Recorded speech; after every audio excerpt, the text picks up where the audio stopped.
branding is more than just the visual identity. It's what you represent. It's what people will walk away saying. Everyone knows what the Coca-Cola can looks like, but you also have been inundated with commercials, which is the content and the marketing, showing people drinking it at the beach and happy. And it's like, okay, Coke is for parties, for the beach, for good times. That's what it represents. That's the setting in which it represents. Your music, what setting? That's a big one that we always talk about. Like, what setting? And branding is what gets the viewer, the fan, to that conclusion of like, this artist is who I listen to when I drive home at night, because they're like, they've poured so much of themselves out in their content and the way that they've talked about these songs and these like horrible experiences that led to the super sad song. Like when I'm in my feels at night, that's when I listen to it. So like the content is just the pipeline message where branding kind of gets fed into to give people that sense of feeling of like, this is what the music's for. This is what this person represents. And you need all of it. Content, branding, marketing.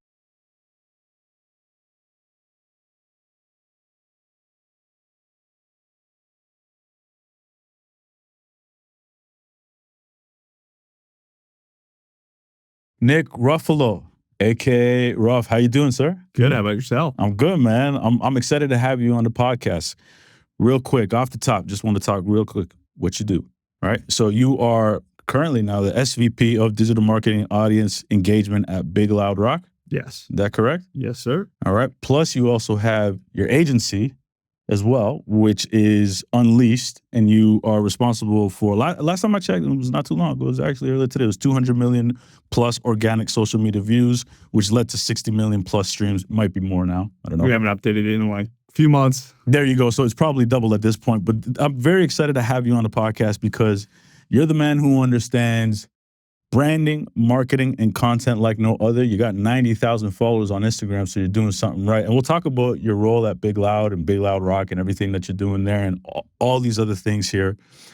Those three pillars that I just mentioned, vitally important to what you do and what you bring to the table, and you bring a lot of information. I brought the fucking iPad today for this because we're going to get into it. But the first thing that I want to ask you is, do you need an incredible song for the branding and the marketing and the content to work? Absolutely. So a lot of life can be broken down into 80-20 rule. 80%, 20%. When you have incredible music that cuts through to where you could be in Times Square and you could have all the noise, the hustle bustle going on, and there's someone with a Beats pill on a bike that rides by playing a song, can you recognize, just from the voice, who that artist is because of the tone? That's Lady Gaga. That's Kendrick. If so, it's going to cut through on social media, and that's going to get you to that 80% mark where, okay, that's 80% of the work. Incredible music, having a tone that cuts through. But then the 20% that gets made up to go from, hey, my songs are on a couple people's playlists. They listen to me at the gym, but they don't care about me as an artist. They don't come to my shows. You need branding. You need a brand that resonates. Content to get in front of people, marketing to amplify it. Okay, amazing. Let's talk about each one of those buckets. Can we talk about branding first and foremost? What is a brand? What is an artist brand? Because I think a lot of people get this confused. There's a lot of components, right? So we have like the visual identity, and I think a lot of people look at that component of branding and then they go, okay, that's it. I got my font, I got my color palette, I got my style, I got my look. That's my brand. But it's also the intangibles. Who are you speaking to in your music, in your content? Is it dads in their 50s? Because maybe it's a song dependent thing, maybe it's an artist dependent thing. It should always be both.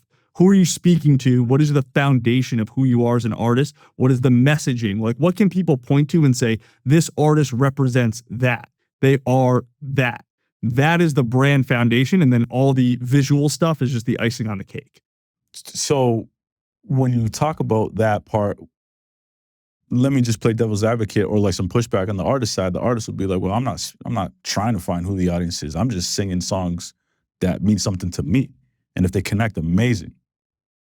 I'll always say, typically, unless you're like playing a character and you're not being authentic and you're like trying to speak to a totally different audience because you have a persona or something, typically your target audience is just some version of your younger self.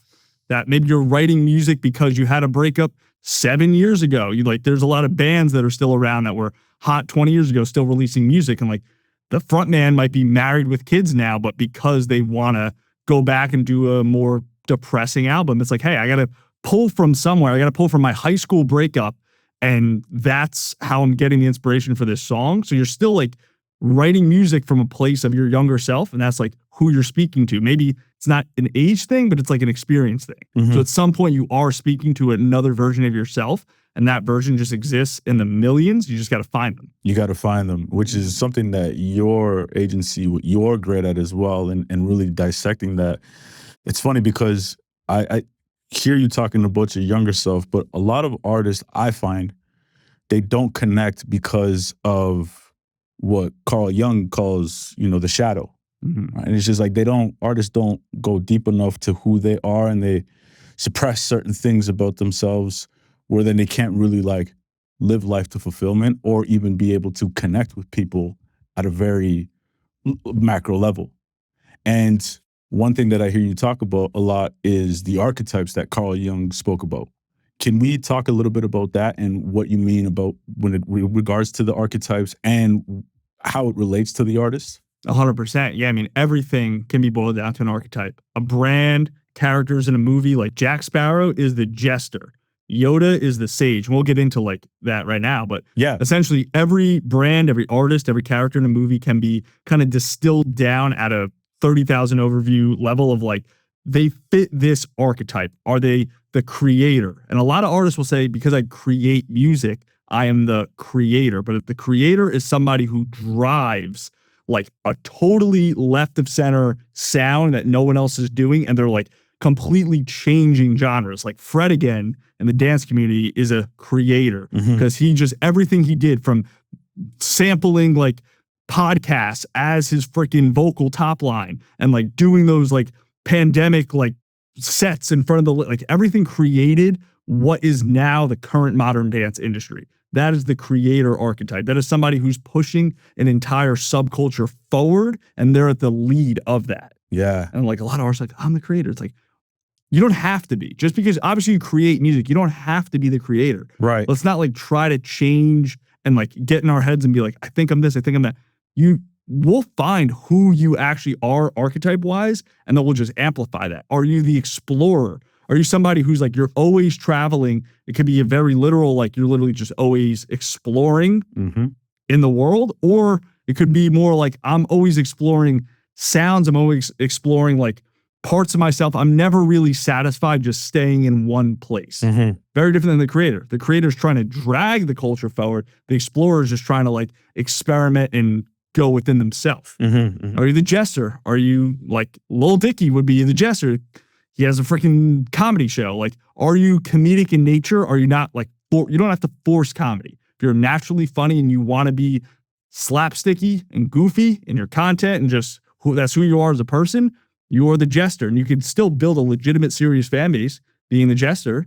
Jack Sparrow, like he has action scenes, but he's also funny. And then you have the dreamer. Are you somebody who like the underdog? Like you're that underdog story that people root for because maybe you have a backstory that's compelling, that can inspire, that you're then going to be very public and vocal about and uplift people who can look at you as motivation. Wow, like they dream big. They have this underdog component to them, and I'm rooting for them because I see myself in them. Are you the rebel? And a lot of artists will also say they're the rebel. The outlaw, the rebel, like, oh yeah, like I'm the rebel. It's like, why? Let's really, really dig deep and say, okay, why are you the rebel? What are you actually rebelling against? If you are, I don't want to use dance music here, we'll use like country music. Sam Hunt would be the rebel sonically when he first came out because he was like, he was one of the first country artists to use trap beats in 808s in like 2014. No one had ever done that before. So he was hated for like when he first came out of the scene, but because he was rebelling against traditional country music sonic norms. That is like a true rebel. So if you're someone who in the music, in just who you are as a person, you rebel against societal norms like Chappell Roan, everything about her persona, that is the rebel. And then there's the wild card where we don't know what we're going to get. And that's how we see it, at least, which is more not all 12, because like the caregiver And like these other archetypes, very, very rarely do you find an artist who actually like fits that as a person and as an artist. And to be clear, those 12 archetypes are the caregiver, ruler, creator, innocent, sage, explorer, outlaw, magician, hero, lover, jester, wildcard, everyman. Right? Oh, the best friend too. The best friend. We call it the best friend. The best that friend. was the one I was missing, which is Post Malone would be the best friend. Like Taylor Swift would be best friend. This is amazing you say Post Malone, because even like hanging with Post Malone is like one of the greatest dudes I've ever met in the music business. Like he's everybody's home. That's what everybody says, because he is just, as a human being, it's not dude. And your archetype can't be a front or a persona. Like, so to that note though, how does an artist actually find that authentic self? They have to be fearless. To be an artist, you have to be fearless. And I just made a video about this. There's a big difference between being a musician and an artist. The artist is the CEO, the front-facing entity of the business. The musician just serves that. So if you are a great musician, but you truly can't find it in yourself to find that fearless factor that's going to make you just be relentlessly like out there in all components, songwriter, producer, session musician, beat maker. Yeah. On the business side, like there's so many different avenues within this industry you can go if you don't have that sense of fearlessness, but you need that to be the artist, to be the face of the business. Do you think that that's a requirement in 2025? Because in the past, one could say that wasn't necessary. They could have the persona, which is the mask. But I always like to push back on the persona and say, yeah, even if it's amplified, there's still some component of who that artist is in reality, at like who they are, that they're amplifying with the persona. Yeah. And do you think that it's damn near impossible to connect with an audience if that person isn't authentically who they are to the audience? In 2025, if you don't have any legacy behind it, yes, absolutely. I would, even in general, you know what I mean? Like how can you even connect as a human with other individuals if you're not being your authentic self? You know what I mean? Exactly. And that's what people want. They want to see themselves in it in some capacity, whether it's like relatability, like the most valuable metric on social media is the share and or the comment. Yeah. Because you can buy fake likes, fake views. You can buy fake comments and they're all going to be fire emoji, hard eyes. Yeah. You can't buy a genuine comment that is like, this song reminds me of when I was blank. Correct. Or the share to the girlfriend that says, this should be the song that we play for the first dance at our wedding. You're right. Can't buy those and fake those. Right. And that's like, that only comes from true relatability and seeing that authenticity in the artist and it not feeling like, oh, they're just doing this to get likes or views. So when you're looking at the branding, now we're talking about that from like, that's where you should start. Is that what you're saying? 100%. You have to know who you are, what your message is and what you want to say and what you want to represent before you just go start being out there in the public face with content. Mm-hmm. With content. Okay. And then now give me what the sauce is for what you would communicate to an artist at home trying to figure it out, or someone that's hit a bit of a roadblock. What are you communicating to them? Like, okay, we have the archetype. Now where do we go with the brand? What's next? Iteration. So if we understand, okay, we know who the archetype of this artist is. We know what they represent, their brand voice, their brand values, their brand direction. So like I always like to use the brand direction as X aesthetic meets Y reference through the lens of Z. So like, give me the example. Yeah. An example would be goth aesthetic meets Barbie movie through the lens of Wes Anderson. So that's like that's like the formula. If you want to off the top of the head right there that you came with, it's good. Like what is our aesthetic meets what movie meets like what video style. And that's like kind of our very broad brand direction, our brand story. What is the story that we want to tell? Okay. Does it come directly from like, is it just basic, here's the artist backstory, we're just going to plug that in and jam that everywhere? And that often fits with like the dreamer underdog archetype if you have this compelling backstory that you want to uplift people with. So we have our direction, our story. What is the voice? What type of voice are we using online in our captions, in our text on screen? Is it like cocky? Is it raw? Is it honest? Is it vulnerable? Is it scared? Mm. Is it like scared is very much a brand voice you could have as an artist and be like, Oh yeah. it was so hard for me to share this because, or I cannot believe, I found it in myself to write about this. Brand voice, brand values. What do we stand for? What is our purpose? What is our mission? What is our vision? We have to know all of that, map all of that out. Then what are our 4 brand pillars that encompass all of that into 4 boxes, one to 2 words each? That becomes our guiding light. Then we have our brand archetype and our message, and that message becomes the Brita filter that everything goes through. Everything. We have artists, at the label and with the agency where they take their brand message and they bring it on paper in the studio and they put it up right in front of the vocal booth and they read it and they go, as they're just tracking, mumble melodies and starting to come up with lyrics, does this fit my brand message and my archetype? We have artists that read that message before they go on stage. Am I going to embody my message and my archetype? I'm the rebel. I'm supposed to be fearless. I know I am. I know my message is this. So when I go out there on stage, I got to be just a rebellious, fearless, fire people up. I can't be timid at all. Read it and go. And that's like what kind of encapsulates everything. Take that and go, okay, now what's our visual? Now what is our font, our color palette, our visual mood board? When we do photos, when we do carousels. Fascinating. What does that look like? Are we doing grainy? Are we doing Polaroid? Are we doing pocket dispo? Are we doing black and white? All of that comes last, but we have to nail all of the other stuff down first. You said 4 brand pillars. What are those? Did you already communicate those? They're going to be different for everybody. 1 to 2 words, 4 times. Really simple, where it's like one that I remember, I forget the artist, but this one always sticks out to me that we came up with, and we were like, substitute teacher energy. Like that was one of the brand pillars. And we got there because it was like, you respect the substitute teacher, but you kind of shit on them. They're like, I kind of want people to shit on me. Like, I kind of like, so we're like, all right, it's like a substitute teacher energy. Like there's still that level of respect. We don't want the fans to just rag on you all day. Yeah. But like, we're down to play the game and the content and who we are as an artist. And like, let them make fun of you a little bit. Let them like share on your self-deprecation. So it could be anything, our brand pillars. How often do artists understand this part of the business, even after you tell them? It's a long, iterative process. Like it's school. And we got the whiteboard, at Big Loud, and I get on the whiteboard very often and we treat it like class. And like you have to hear things over and over and over again from the teacher for it to sink in.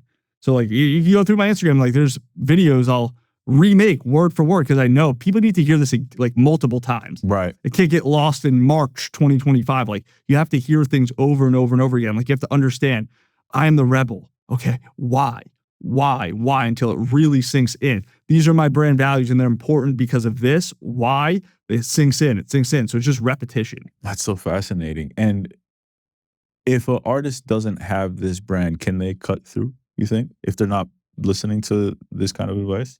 I feel like you're going to say no. I'm going to say no. I'm going to say like if you do have incredible, like absolutely undeniably incredible music, it'll go somewhere. But it's not going to cut through to the level of like, you've got 5 million monthly listeners and you're playing hard ticket shows and you're selling out 350 cap rooms. Never going to happen if you're just like, I don't know anything about myself. Sometimes I show up and I talk on stage. Sometimes I'm like, I don't want to be there. And I just wear a sweatshirt. Like if that, like there's no way. Right. But your songs can live on the editorial playlist. And if they're that incredible, which is 1 in a million. Yeah. And then it's hard to, like you said, it's hard to sell a hard ticket with that. You know what I mean, you can't fall in love with the artist if you don't know what the artist is really about. Do you ever find that there are some things that the music industry is still hung up on when it comes to branding that worked X amount of years ago but doesn't necessarily work in this day and age? Yeah, I think it's a fear of change. Like a what? Fear of change. Fear of change. Yeah. Like what? Give me an example. Like the blueprint right now, and this goes back to the like for an artist to cut through, their voice has to be loved and hated. The blueprint for the biggest artist in the world is Taylor Swift. People love her and hate her, but she also has changed her core foundation of who she is and what she represents doesn't change. She's the innocent meets the best friend, but as she's grown up as a person and brought her audience along for the ride, as an outsider looking in, you could just be like, oh, Now she's wearing red lipstick during Reputation. Now she's doing this. Why she's always changing. I know an artist has to be this way for their whole career. Kiss was always this, and my favorite band was always that. No, branding changes, and I think a lot of artists in the old industry, old guard, was like, no, this is the artist brand, and like we're just gonna hide everything about who you are as a person. You play this character, and people get used to this character, and they see it in a couple press interviews, and they read the same little brand voice in freaking Rolling Stone magazine print, and you'll go on Howard Stern once every 3 years, and you have to show up as this person, and that was that. There's no like room for growth and change and like bringing the audience along for the journey. And something I always say to like artists that are like very baby like stages. Yeah. Build a brand in public. Like if we don't know where the hell we're going, let's at least start building it in public, because I always like to make the joke, if there's a video of Drake, first time ever tracking vocals, and he sounded terrible, the video would have 250 million views right now, because every artist would go back and be like, look, Drake sucked at one point. That's me now, but now he's Drake.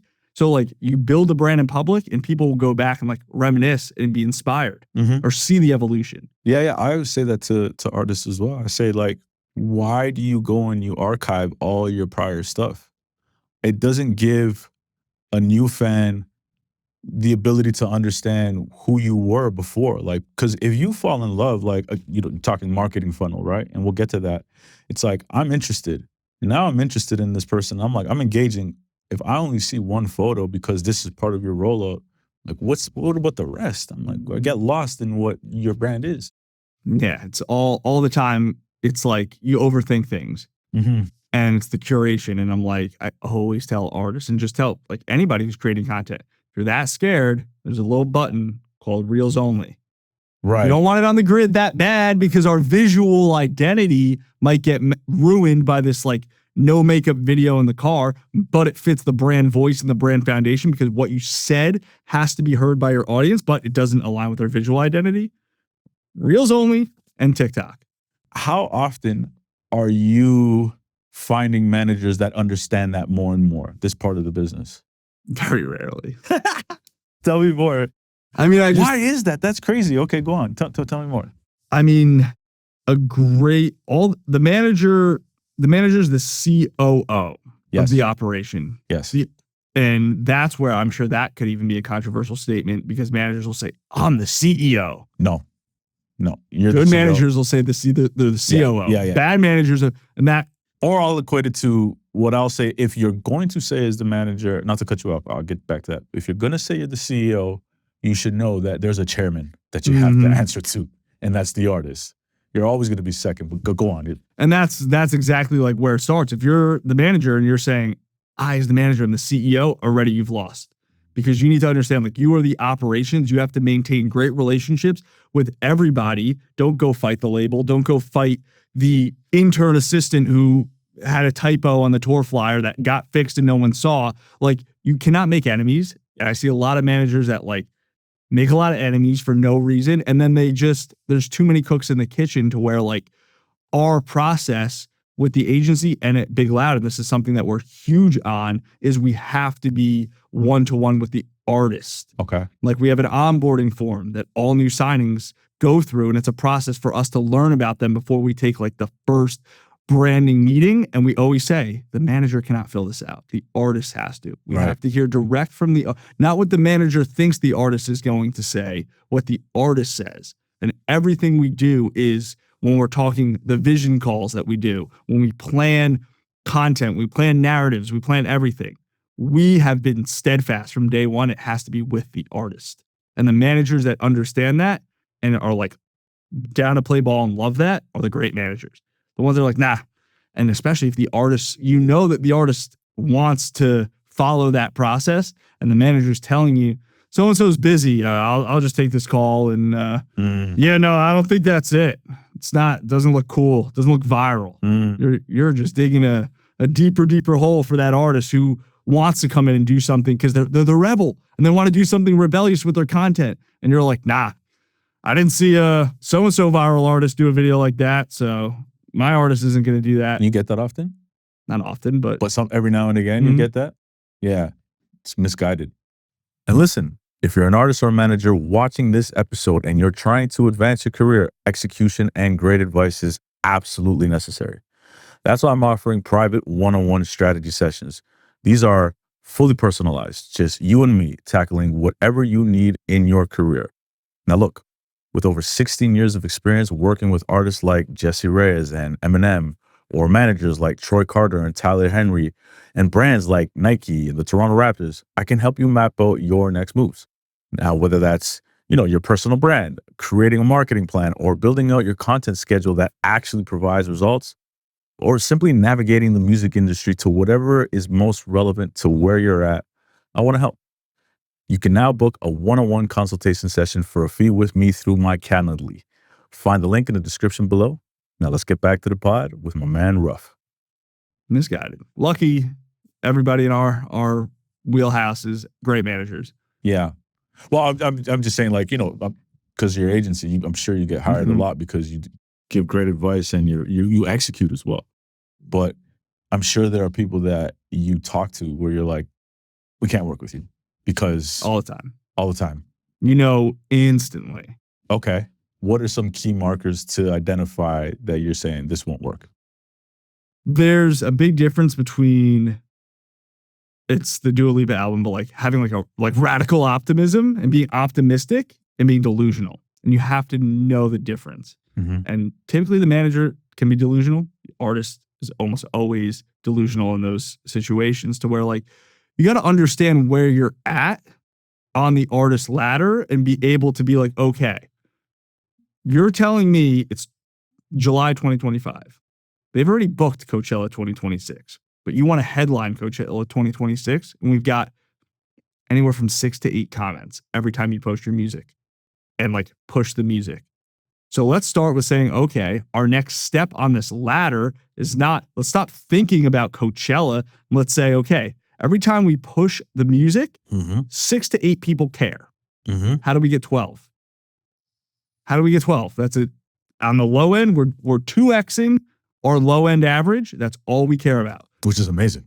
That's all we care about. Comments. That's it. How are we going from 6 to 12? Great. Now we have 12. How are we going from 12 to 20? And how are we getting 10 people onto our laylow? I'm like, all of this could happen like day 1, day 2, day 3. Like you could build in days, but I've always been a proponent from 2020 to now of having no goals. I have no goals. 0. Yeah. In my own personal life. Why is that? I always just say, like, because if you asked me in 2020 when I was an EDM artist and a DJ, what is your goal? I would have been like, I want to play Ultra Music Festival. And then it was like, okay, now it's 2022 and I'm a producer for other artists. And it's like, what's your goal? And I'm like, yeah, I want a Billboard #1. And, I want to produce for Morgan Wallen and I want to produce a song for this one and that one. And then it's like, okay, but now what is my goal? Well, I have none. I have no goals, because I'm like, when you get like, it's good. A lot of people say it's good to have goals, but I feel like if you just wake up and you're like, what do I have to do today to just move the chains forward and live only in the 24-hour box that you're in right now, things will happen. I didn't plan for any of the stuff that I have going on right now to happen at all. I moved out to LA to be a producer for other artists. I was doing 3 sessions a day and started giving the artists that I was in sessions with content ideas. I was like, oh, that worked. Let me post about it on my Instagram. And then the snowball just happened and happened and happened and happened. And I never set a goal of like, I'm going to be an SVP at a record label. Like nothing's ever crossed my mind. I wake up every day. I'm like, what do I got to do? Got to make a great video that's going to give value to people. I have this list of things that I got to do. I got to call this person. I got to do this thing, go to bed, wake up. What I had to do today, post a video, do my checklist. And then like you look back and you're like, it's been 2 years. I was walking dogs in New Jersey out of college. Now I'm the SVP at a record label. How did that happen? Because I had no goals. And I always tell the artist that, like, let's not have goals about Coachella or anything. Let's look at what can we do today to go from here to here. Fascinating. I think it's like another thing that's really good about that approach is you don't fixate on the goal, because it could become pretty debilitating. If you don't hit that goal in that specific time, you can think of yourself as a failure. And that's soul crushing for a lot of people. I think that's impressive as well. And what I do love is the other side of it, though, is instead of thinking about the goal, think more about the discipline Mm-hmm. Like Atomic Habits is a book that I love that book. I read that book all the time. But that's a very specific one when it's saying like, make it easy for yourself. Don't make it so incredibly hard to do the thing that you have to do to move the chains forward. Mm-hmm. For those who don't know, we're talking about football. It's moving the chains. Mm-hmm. So I think that's really dope. And I love that you brought up the artist ladder. And I do want to talk a little bit about the artist ladder. I think of it in terms of like 1 to 7 steps. I don't know how you think of it. Infinite. Mm-hmm. Okay. Let me tell you how I think of it. Do it, yeah. And I wrote this down because I did want to talk to you about it. So funny enough, real short story. Innately, I didn't know what an artist ladder was, but very, very early on when I was working with Jesse Reyes, we developed this system of like 1 to 7, of like where you are as an artist. And it's funny because you talk about delusion, and I think delusion is okay, but you have to ground it in something. You got to really be honest with yourself. Optimism, delusion. Yeah, exactly. Can't let one be way more than the other, right? Mm-hmm. And so we came up with this like 1 to 7 approach, and we never put words to it, but we just would be like, well, where do we feel like you are in your career? And we always kind of be stuck at like 2 or 3, right? But if I go back now, putting some words to what that 1 to 7 looks like, I can honestly say that she's at a 5, right? And so the way that I think of the artist ladder is, and I won't lie, I saw this online as well. So like I developed a little bit of that, the names anywhere. So 1 to 7, it's 1 hobbyist, 2 developing, 3 emerging, 4 breakthrough, 5 established, 6 superstar, 7 legacy or icon. And so I say 5 because I think she's established. And I do truly believe that Jessie has the ability, and it's looking great for her to be a superstar. Just needs that something there, I think, in many ways. But that's how I think of the artist ladder. I love to know how you think of the artist ladder. And then what does each stage represent? Yeah, so I mean, the way I look at it is it's infinite. Like, it's just where are you, like, customized to you right now in your current situation? Where are you at? What are all of our, like, little check boxes of how many, like, actually true fans do we feel like we have? What are all the vanity metrics look like? Where's the music at? Do you feel like you found your voice there? Let's assess all of that and then be like, how do we just take all those individual silos and just move them up incrementally? And like at some point you can be like, I'm a level 5. If we look at it on a grand scale, these are like the little movements to be like, I went from 1 to 5. I'm good. Mm-hmm. I'm good. But it's infinite because if you're like, I started with 4 comments per reel. Now I'm at 40,000 per reel. But I'm good. That's 40,000 people that show up every single day that I post and they buy hard tickets and I'm making 20 million a year in art. I'm good. If you're like, it's not about the money for me. It's not about even any of the vanity metrics. Yeah. I don't feel satisfied. I don't even care about the 40,000 number of comments going up. I just know that something's got to move forward another rung because I just have that fire in me. Mm-hmm. And those are the artists that get to level 7 without trying to. Well, how does an artist know what level they're at and not be delusional about it? Do you know what I mean? Sorry? Honesty. Okay. Let's break that open a little bit more. I think from a local level back home, I can just observe this I observe it here as well, to be honest with you, in Los Angeles, but there are artists who believe they are way bigger than what they truly are. And they live comfortably in that. But then they might complain as to why they aren't at the level that they're at, right?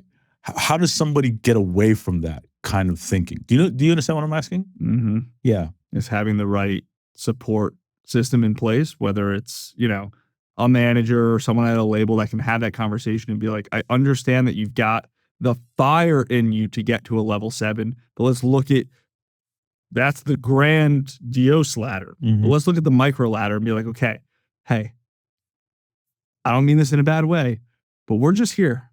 We're only getting 5 people that show up in your comment section every time you post your music. We want nothing more than for that number to turn into 10. If you want to put a timeline on it, we can, and we could really get after it, or we could just do whatever it takes to get from 5 to 10 and get 5 people to join your Layla list, because that's what's going to actually get you to the goals that you keep talking about. Mm-hmm. And then how they respond to that says a lot, because a lot of artists will be like, I agree. I get it. Let's take a step back so we can take 500 steps forward. And it's just having those conversations. Do you think, so based off of the 1 to 7 that I talked about, do you think that that's beneficial or not beneficial? 100%. Okay, so can we talk about each kind of level? Because I feel like we're on the same page. So what does a level 1 hobbyist look like? No different than I play flag football on Saturdays out here in LA. Like, I'm not in the NFL. Like, okay. I buy cleats every year. I buy gloves every year. Yeah, like, but nobody's paying me. No one's paying me. Same thing. They'll buy, the new Fender guitar because it's like they just want it, and they buy UAD plugins, and then they record, and they rarely release, probably never release. Yeah. Don't post on social media whatsoever. Yeah. There's a lot of people out there in the world that are recording masters and no one's ever heard them. Right. No one. Yeah. And that's A, because they didn't show anyone, they didn't post it. Yeah. Or B, it's out on Spotify with 0 streams. Right. That is a hobbyist. Like, because to some degree, if you're not going to even show anyone your music, you're making the music for yourself because it's a hobby, an activity that you enjoy. Yes. And that's fine. That's great. That's okay. That's totally okay. Yeah, as long as I don't have any aspirations. I mean, would I love to be in the NFL and be like a little Julian Edelman? Yeah, of course. Do I think that's realistic? No. Am I happy hobbyist? Yeah. Yes. Yeah. Same thing. Like, yeah, that's okay. Mm-hmm. Yeah. Now, how does I'm trying to think whether we should. You tell me. This is your masterclass. Do we talk about how to get to the second level without talking about marketing and content, or should we talk about marketing and content? Let's go right into content and marketing. Because to go back to the artist ladder for a second, okay, because I feel like you were going to ask how do you go from level 1 to level 2. Correct. And I don't know how to get to that without giving you the other information. I'll just give the hot take and say you have to enter immediately as more than a hobbyist to ever have a chance of not being stuck as a hobbyist forever. Okay. Hobbyists are hobbyists because they're in it as the mindset of being a hobbyist. Uh-huh. Mm-hmm. Yep.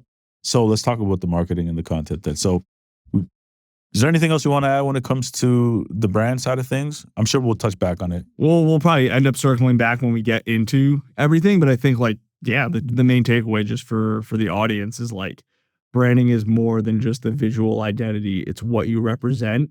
It's what people will walk away saying. Everyone knows what the Coca-Cola can looks like, but you also have been inundated with commercials, which is the content and the marketing, showing people drinking it at the beach and happy. And it's like, okay, Coke is for parties, for the beach, for good times. That's what it represents. That's the setting in which it represents. Your music, what setting?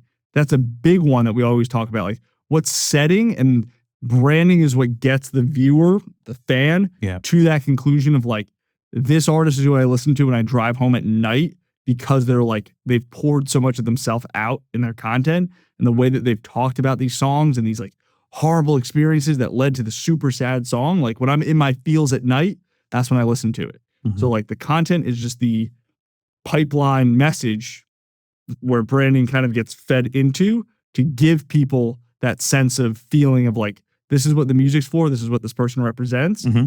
And you need all of it. Content, branding, marketing. So let's get into the content then. Let's define what that means from your perspective. Content in 2025 is really everything that is out there. Like, this is content right now. This is going to be long form content. It will become short form content. It will become medium sized content because you know how to hack the algorithm and you do 20-minute bits of the 2-hour bit because he knows what's up. I know what's up. But I think and this is something that was identified by a good friend of mine, Brian Espiritu, who helped me with the brand Bible for my overall company, A Till Faint.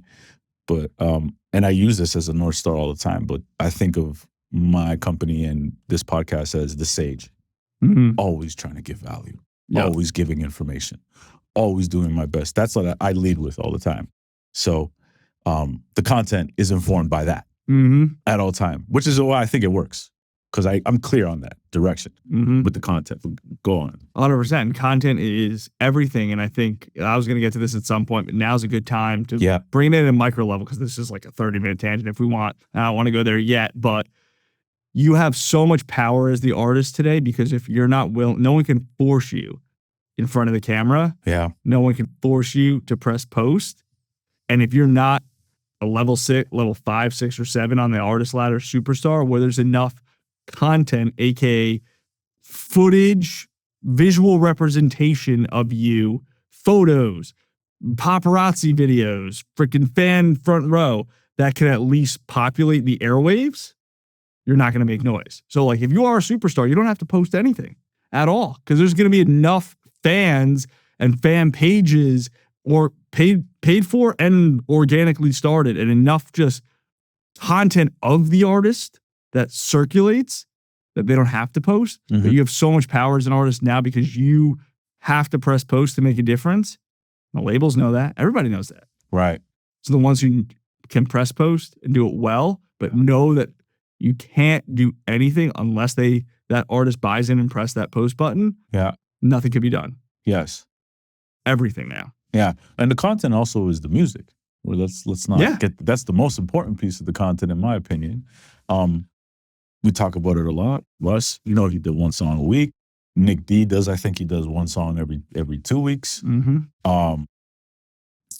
So what I love to know just is,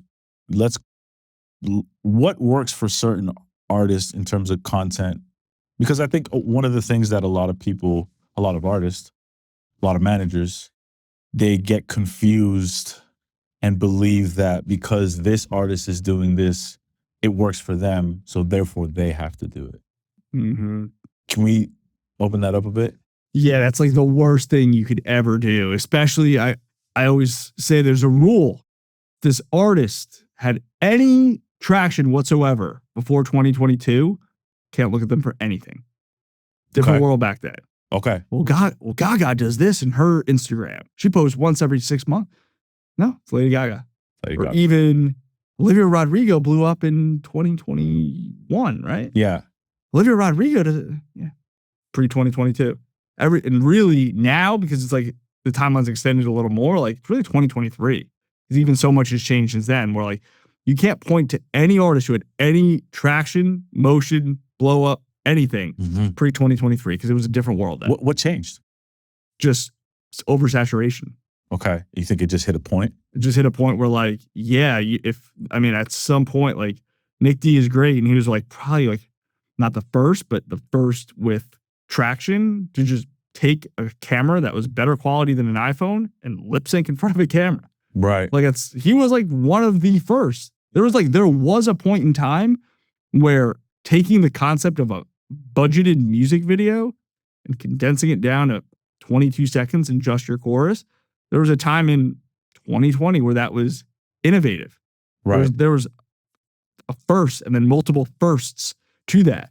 Yeah. I'm going to stand in the middle of the road, I'm going to put my song, or I'm going to put my freaking mic hanging from a tree. I'm going to stand in the middle of the road. I'm going to lip sync into it, chorus of my song. I'm the first person to ever do that. Now that I can scroll fucking on my burner account that's all music content and see 8 high quality lip syncs with a hanging mic in 22 scrolls. Okay. Yeah. So there's just such an oversaturation that we can't look at definitely don't look at oh, well, Bruno Mars. So no, that's like, again, delusion. But then it's even like looking at 2020 to 2023, the content world was so different. Yeah. Now it's like, it's better now. Better.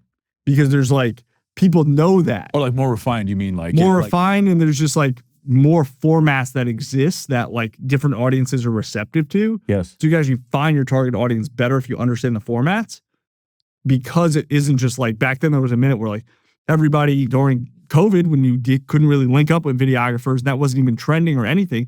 Every artist was just doing where's the snare, and let's move the camera and lip sync. And now there's Snapchat transitions, and there's storytelling, and there's people doing full blown budgeted out trailers where there's voiceover and there's actors and there's extras.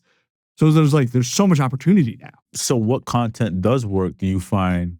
What's the sauce that you're giving to artists in 2025 that works? There is no blanket works. Yes. We go through a long iterative process with two components. We got the content funnel. Yeah. And then we got our TV show strategy. Okay, tell me about this. So content funnel, all marketing is a marketing funnel. Top of funnel, yes. Middle of funnel, bottom of funnel. Okay. Our top of funnel content we call our discovery content. What is the broadest representation of the brand of all of those components, our values, our foundation, our archetype, our message, everything from the branding stage? What's the broadest way that we could present that so that people can discover us? And it's not about viral. It's just, this is more wide reaching. Mm-hmm. Let's take that and go, okay, now we have our middle of funnel, our connection content. How are we connecting those people who discovered me as the artist? How are we connecting them to the music without selling, without hardcore pushing? Then from there, again, and as we see my hands, it's getting smaller and smaller because people that discover you but don't connect with the music, they're out. Now we're in the connection phase. We've got conversion, bottom of funnel. If they connected with the music but they don't want to convert yet, they're out. And we got to bring them back in with discovery. So it's like how discovery content, connection content, conversion content, they serve different purposes. And a ton of artists are just posting conversion content. Link in bio, pre-save, out now. I show up, my song comes out Friday.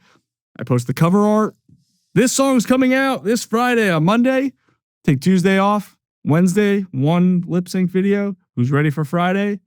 Thursday, I'll throw up a story. Y'all pre-save yet? Friday, 100 album art again. Album art again. Yeah. 100 comments. That's conversion. Yeah. Where are people discovering you? Where are we just like throwing that song in the background and just having text on screen while you're cooking? Yeah. And we just throw that on TikTok. Now we at least test a narrative of like, okay, I wrote this song about a breakup. So what if I just like, we at least test let's test the discovery component of like a broad angle of the breakup component of like the song's concept and be like, anybody else ever cook and see that one spatula that your ex always used to use and feel like they're still there? And it's like, no one cares. No, that's not a fucking relatable experience. Like, okay, how else can we position this song so that we're not actually talking about the song, but people are discovering us through the message of the song? And we have a long-standing process before the release to test narratives to figure out like, what are people resonating with? How are they like receiving the message and core of the song through the top of funnel content where we're not selling the song? What's an example of something you've seen recently or you've done that you're like, this worked really well? From the top of funnel discovery content perspective, usually it's like a lot of just talking to the camera and alluding to a song without actually getting to the song. So it's just like, hey, anybody else ever this? People come into the comment section and they're talking about their relatable experiences. And you know, as the artist, you're like, I wrote the song about this, but let's not give it to them yet. But we know that the hook of, did anybody ever, get cheated on and it was your best friend that they cheated with? Like, okay, that's the angle. Now let's do a connection content where it's like, are you using the music in this content? No. You're not using the music? No, we're just talking. Okay. And then we go, okay, people were really fired up by the, wow, you got cheated on and the ex cheated with your best friend. That seemed to be relatable and people were really fired up. What happens when I go, okay, this song goes out to my ex and my best friend who, were fucking behind my back. And that's like people, and then you go into the song. And then we just do the song with text on screen that's like, this is for anyone who got cheated on. Like, yeah, we've taken them from the relatable experience. It hit, people are relating to it, and the narrative is compelling. Let's funnel that and connect it down into the music. Mm-hmm. And then let's just show the music. And then we can throw ManyChat, CTA, comment X, and I'll send you the song 3 days before it comes out. Mm-hmm. And now we've created that conversion funnel. Do you feel like sometimes that would come off as a little disingenuous? Because maybe I'm just thinking like too advanced of a fan, but where it would come off as like, it's part of a rollout. They're selling me a song. I mean, I think like my pushback on that will always be, when was the last time you were on social media today? Like you were probably scrolling in Me? the last, yeah. Yeah. Right. Do you remember one thing? That I scroll through? Yeah. Like, yeah, you're right. But if I'm a fan of the artist, though, this is how we're building fans. you're building fans. So this isn't necessarily for somebody that it knows that this person is an artist. Is this in the artist ladder? Where could this be anywhere in the artist ladder? Really, 2 through 4 usually. Like, okay. once, like, as you become established, like, we should still always have, and I think the example to use is Taylor Swift. Again, Yes. I always make this analogy of, like, she still has a top of funnel content strategy. It's like, okay, she's dating Travis Kelce. What's the broadest interest group? The NFL. Her discovery. There's people who were watching the Super Bowl. They had never heard of Taylor Swift before, Yeah. but they discovered her because the content was them showing her Yes. on the TV. Yes. And then they're like, oh, okay. And then next thing you know, they're like, Super Bowl recap. That's a brilliant example. Taylor Swift was seen with Ice Spice because they have an upcoming collab. And you're like, wait, I've heard of Ice Spice. That was that girl on the TV. She does music? Okay, now you've been connected to the music. Yeah. Now you go listen to the music and you're like, oh, this is great. I like it. But you're not totally converted yet. Right. Then, because our phones fucking listen to us, you're like scrolling and you see a video and it's like a fan-made video of Taylor Swift on stage singing that same song. And you're like, oh yeah, no, I'm sold. Like, I'm adding this to my gym playlist. So now you become in the ecosystem because all you did was watch the Super Bowl. And you're not even thinking about any of it. It's just like, it's just happening. Yeah, subconsciously. Mm-hmm. By the way, I remember now what I did scroll on social media is you see the golf? Bang! The guy fighting in the golf course? No. Oh, that's probably because I'm just like so knee deep in golf content these days, but like you have to watch it. It's this one guy who he's like hammered and he's taking forever to tee up. They're behind this group who's just taking forever, but it's because they're drunk. And so the guys behind go like, you need to fucking hurry up. You need to fucking get at it. And the guy's like, I'll do what the fuck I want. Turns out so the guy who's hammered, like little dude, went up to this guy who was a monster. The monster threw him in the lake of the golf course. He's like, you fucking came at me. And his buddy's like, you need to like chill. Like this is like, legal. He's like, you fucking came at me. Turns out the guy that he came at was a former NHLer.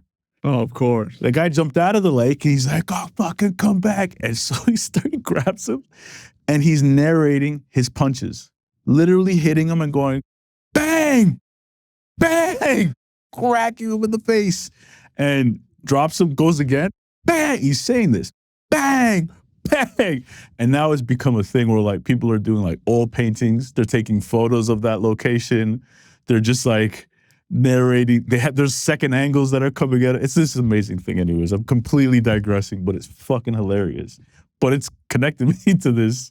And my For You page right now on Instagram could not be more different. It's this, have you seen this kid that he takes a steak and he dips it into the eggs and he's like, this and a godly woman, and he looks like he's like 12? No. It's the greatest account. Like, because what account is this? It's just like some kid. He says he's 18, but he looks like 12. Okay. And it's just like him taking the like steak and he just like dips it in the yolk of an egg. And he's just like, this and a godly woman. Oh, really? Oh, okay. And I just like send it to like my buddies and like people on the team with like no context. And it's like, what the fuck is this? You gotta send that to me. And now that's my whole, like, I sent like one video to one person and now I just keep this kid getting just keeps popping up. He's like, this and chest. And all the comments are like, yeah, breast milk. Like, it's the funniest account on Instagram. But that's a good example of like that top of funnel. You're getting this because social media knows what you're spending. And I keep sharing it and I keep getting it more and more. Exactly. You don't even, and that's a good point. One thing that people should know is like, you don't even have to like, a lot of people don't even like liking certain things online because their digital print is on. But if they're sharing, it's going to keep popping up on your For You page, right? So people, to your point, again, I really want to hammer this home. It's like, think more about the shares and the saves. I would say the saves are important as well when it's TikTok, Instagram, YouTube, whatever. Like that's an important piece to the whole puzzle. But now here we are talking about other things that are in the music business, and it's just like, we're fascinated. I'm invested. I went to go look into this hockey player. What team did he play for? You did. I did. Yeah. Because I'm invested. I'm interested. And the guy who got smashed they found a photo of him saying, just a little black guy, nothing crazy. I'm like, who is this? Like, I'm interested. You know what I mean? To your point. Took a broad top of funnel. You discover the situation and you're connected to it. Yeah, and now, like, if the Barstool makes a shirt of the guy punching it, you might buy it and become a converted fan.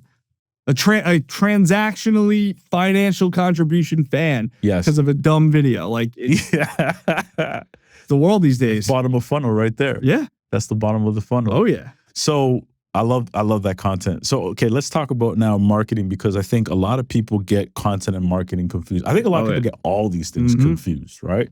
So talk to me just about marketing, and if you could define that in the broad spectrum, and then we'll go deeper. Marketing amplifies everything else. It amplifies the brand, and it is what it pulls from content. But it's not, content is not more. Content feeds the marketing machine, but content is its own thing.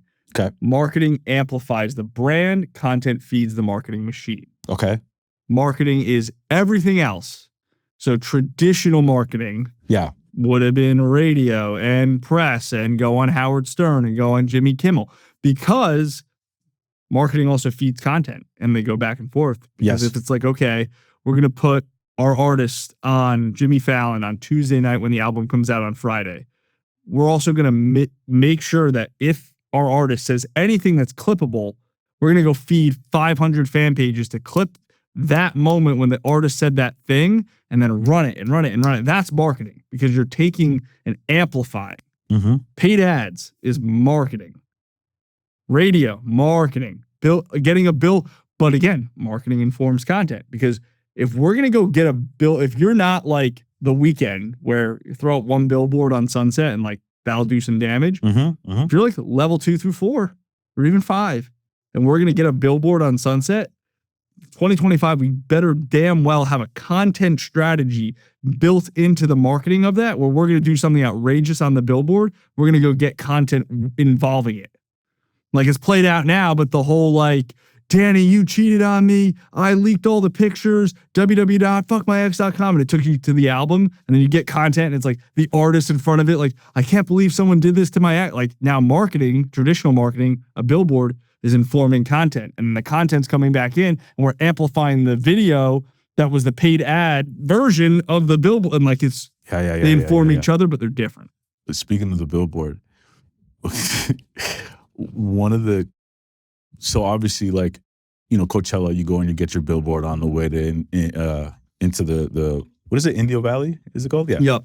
And Jesse, we had a billboard, but we're always like, okay, it's cool, like we could put it on social media, but it's like, what can be done here? And Jesse's like, I'm gonna go up there and spray paint that fucking thing, and you're going to film it, like, to the videographer Dane. And so she climbed up that fucking billboard, spray painted, I can't remember off the top what it was, spray painted the shit, like, on her week 1 to Coachella. And that went everywhere.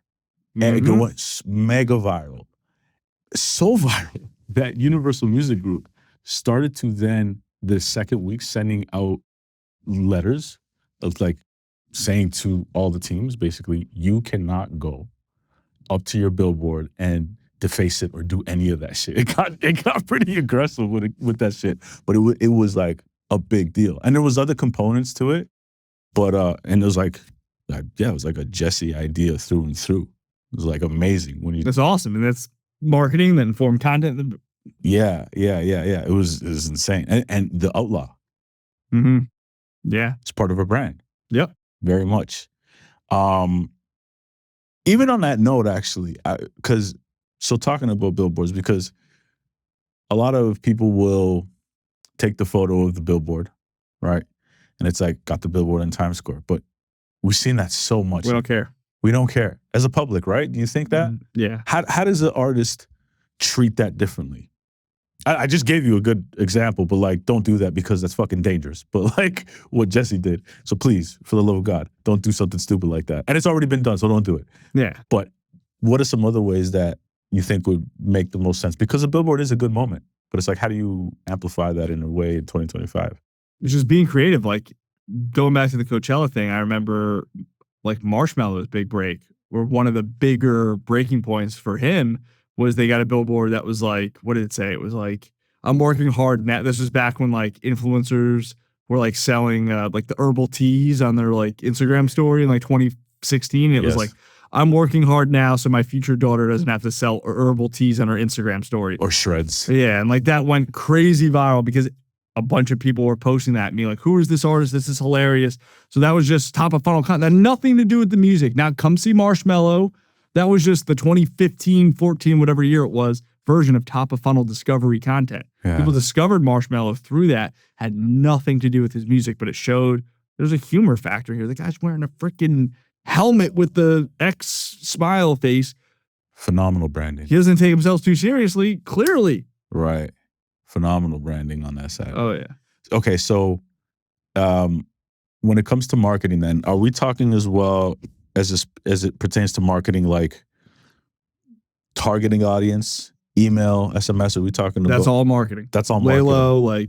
Yeah, okay. So for those who don't know what Laylo is, can you explain that a bit? Yeah, so it's just a CRM, like in sales, CRMs would be HubSpot, the worst one. No artist will ever use HubSpot. Like, but like HubSpot's like the traditional CRM where like as a business, if you're a business, let's say It's so complicated. it's the worst. Yeah. Like if you're a dentist office and you have people that call and inquire about, hey, I discovered this dentist office in the yellow pages. I looked him up. I'm connected to the dentist because I feel like I know him and I feel like I trust him. I might be ready to convert. I call and I didn't make an appointment. We put them into the CRM so we could follow up with them and text them and say, hey, it looks like you have you should have a cleaning coming up. You should come to this dentist office. So that's like how CRMs are used everywhere. Laylo, email marketing, all of that in the music industry is that same thing. Like when people are interested and we're capturing data, phone number, email, it's just a way for us to convert them and get them to, a space that isn't rented. You are at the end of the day leasing and renting your audience on Instagram, on TikTok, on YouTube, Snapchat, wherever. You're still paying Laylo or any of these other, CRM platforms, but you still own the data elsewhere to where it's a direct one-to-one line of communication. No algorithm interruption. No algorithm interruption. When you have a bought-in fan base and when you've gotten them, this is the key, right? It's one thing to have the data and just have data, but how did you get it? Was there an incentive involved? So we have an artist where the song was really connecting, but it wasn't out yet. So we made the decision to say, okay, here's what we're going to do. We are going to paint me and everybody else as the villains and say, hey, label, push the release date, which is a fact.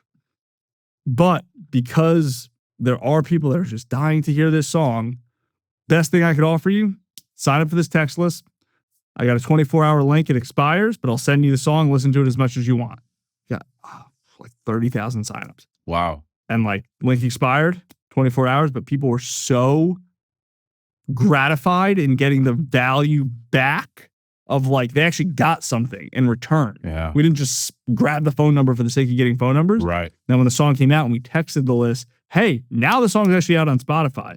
It was like Laylo like had called and been like, we had never seen a click through this strong, like maybe ever. It was like 98% of people like that got that click through on the day of release because how we got the data was by giving value back. So now it's like when you can actually get the data into a CRM like a Laylo and be able to text these fans, but they're true fans that felt like they were led there with value, not it was like a give, not an ask. A give, not an ask. You gave them something to get them there. You didn't just ask them to sign up because you need their money. Yeah. It becomes way more effective. So what's the incorrect way to go about doing that ask? Or any ask? Is it sign up for my Laylo so you can pre-save my song? Why? Right. Why you give me the song early? Like that situation just did? Or are you just gonna like make me sign up for your text list, but I don't really even know you? But if you're a level 5, 6, or 7 artist, I'll sign up all day. Whatever. Chainsmokers are my favorite artists of all time. I am on their text list and I click every link. They just released a song today. It was crazy. I didn't even know that the song was coming out. I'm a huge Chainsmokers fan. Okay. They just haven't been hitting my algorithm on Instagram recently. I don't know. They just haven't been. Right. But they texted, and I'm like, I didn't know they had a new song today. within 4 seconds of receiving that text. Boom, now I'm listening to it. That's because I'm a super fan of a level 6 artist and I'm on the text list. I would have probably found the song.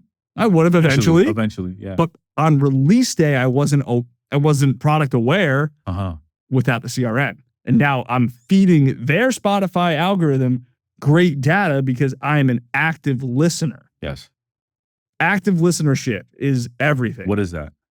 Passive listeners is passively listening on my mood playlist that I made and I'm washing dishes and the song comes on. So now that's Spotify algorithm is tracking that as this song was listened to on a playlist. Mm-hmm. But when somebody is going direct to the profile and seeking out that song, that is an active listener. Mm-hmm. So the more that you can flood the Spotify algorithm on release day with active listeners, people that are like, that's my editorial playlist. Early stage, not the move. We root against editorial. We get excited when there's no editorials on release day. Really? Because we're like, for newer acts or in general? Period. I mean, at some point, like when you have massive artists, like it's inevitable. But like when you're like in that level 3-4 range, it's like we'd almost rather the editorials come in a month after the song's been out because we've driven only active listenership in. So the Discover Weekly radio kicks in, and then the editor and then Spotify's like, oh, this song's just, we look like idiots if we didn't feature this on like hot rap right now. Right. Like we look like idiots. Yeah. But now you're just Rap supplementing with active listeners. Right. So that's a great point. I'd love to also talk about back to the artist ladder if we can. Yeah. And because I think you've given a really good, detailed explanation of branding, content, marketing.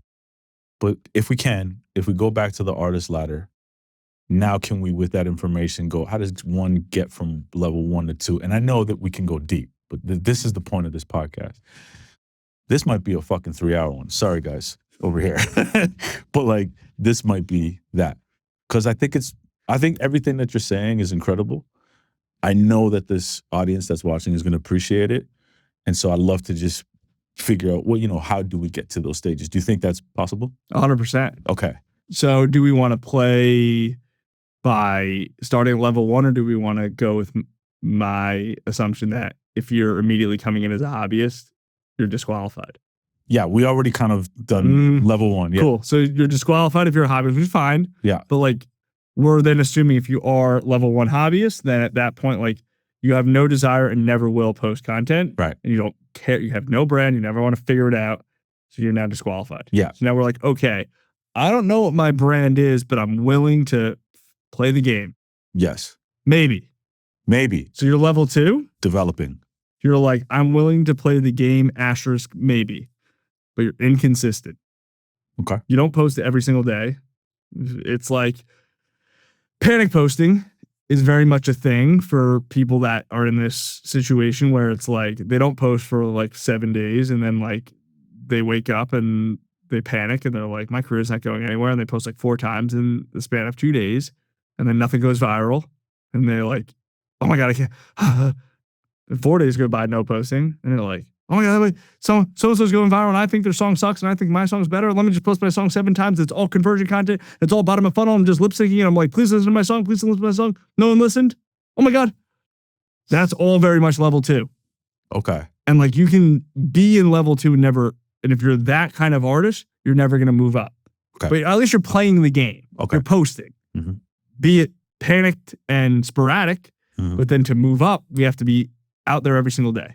And I want to just say real quick, this is also under the assumption that your music is good. Incredible. Yeah, it's great. Yeah. Let's just be clear. The music is already incredible, but it doesn't mean because it's incredible, it's going to be heard. Right? Correct. So, okay. Now continue. Correct. And if we want to just, because we were talking like the Spotify algorithm, there really is the metric that kind of silences everything. It's one metric that no subjective opinion can argue about if a song's incredible or not. Streams per listener. Yes. How many times are you going to listen? Yes. If I find a song and if I find a song as just a fan and I think it's incredible, I might count for fucking 17 streams the first week because I listen every day, like 4 times a day. I'm like, this is good. Boom, boom, boom, boom. Easy. But if you got like a 1-3, yeah, a 1-4, yeah, unfortunately, that is not an incredible song. Okay, yeah. Where does the incredible song get to? 4 or 5. 4 or 5. And every artist has access to this, so you should be looking at this on Spotify for artists. Spotify for artists, exactly. Or even on Apple Music as well. It's there, I believe. Is it there? Should be, yeah. Yeah, it should be. Okay, so we've got that. We've like, okay, the song's got like, it's only got like not a lot of streams, but the streams are like, the average person over the course of 28 days is listening to the song 5.5 times. Yes. Yeah. That proves it's an incredible song. Yeah, so we got an incredible song. Now we're posting consistently and we're iterating on our posts. What does iterating mean? Iteration. We're looking at like what could have been done better, what was done well that we could make better, what was bad that we have to throw out. Like you're revising. How often? Every 2 weeks. Okay. I think if you try to do it every single day, you're gonna kind of like fall into you end up a panic poster even with good intentions because you're like lip syncing with a hanging mic didn't work, but it's like no. So again, song's incredible. It didn't work because you have an 8-bar intro that is just a 1-chord strum on the acoustic guitar. Then we go into the vocal. Why'd you show the 8-bar intro? We go vocal first. So like, can't just make the broad assumption that hanging mic in the middle of the road videos don't work because one didn't. Let's say, okay, let's give every format really 12. And how can we make each one better? And then at the 12 mark, if it's just not hitting, you're just not that kind of artist that kind of thing works, then we move off of it. But we've got to like commit to, these are the kind of content formats that I as an artist feel okay with making. They feel me, they fit the brand. I'm not the jester, so I'm not going to go into like Erewhon and do a skit where I like play my song on a Bluetooth speaker. I'm the creator, so we're going to do all in-studio content. But then it's like, okay, no one really cares about the super nitty-gritty. Here's the, here's the glue compressor settings that I use on my drums. Like, no, you don't have a producer fan base. We're trying to appeal to just the mainstream audience. Here's how we iterate on your studio content. But we can't like post one and be like, oh, that didn't work. So to really like hone in and move up, we've got to post every single day, but be willing every 2 weeks to look back, be like, what from these 4 formats that we're committing to for 2 weeks, what worked, what didn't work in the bubble that we can make better, and why? Strongest word at this stage is why. Why did that work? Why didn't that? Okay. And not really a why on the streams per listener though.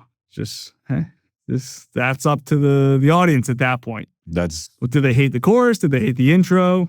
Yeah, that's the universe. Mm-hmm. Right. Now, so this is developing to now if you find your why, does that get you to the emerging? So that it'll be the level 3 is what I look at. That would be to me is emerging. So we've iterated on the content. We've found our 4 really like content formats, buckets that we can pull from that fit discovery, connection, conversion, and all these different fashions. We have all the kinds of content we make irrelevant of specific song. We've iterated on them to a point where they are refined enough that we're growing.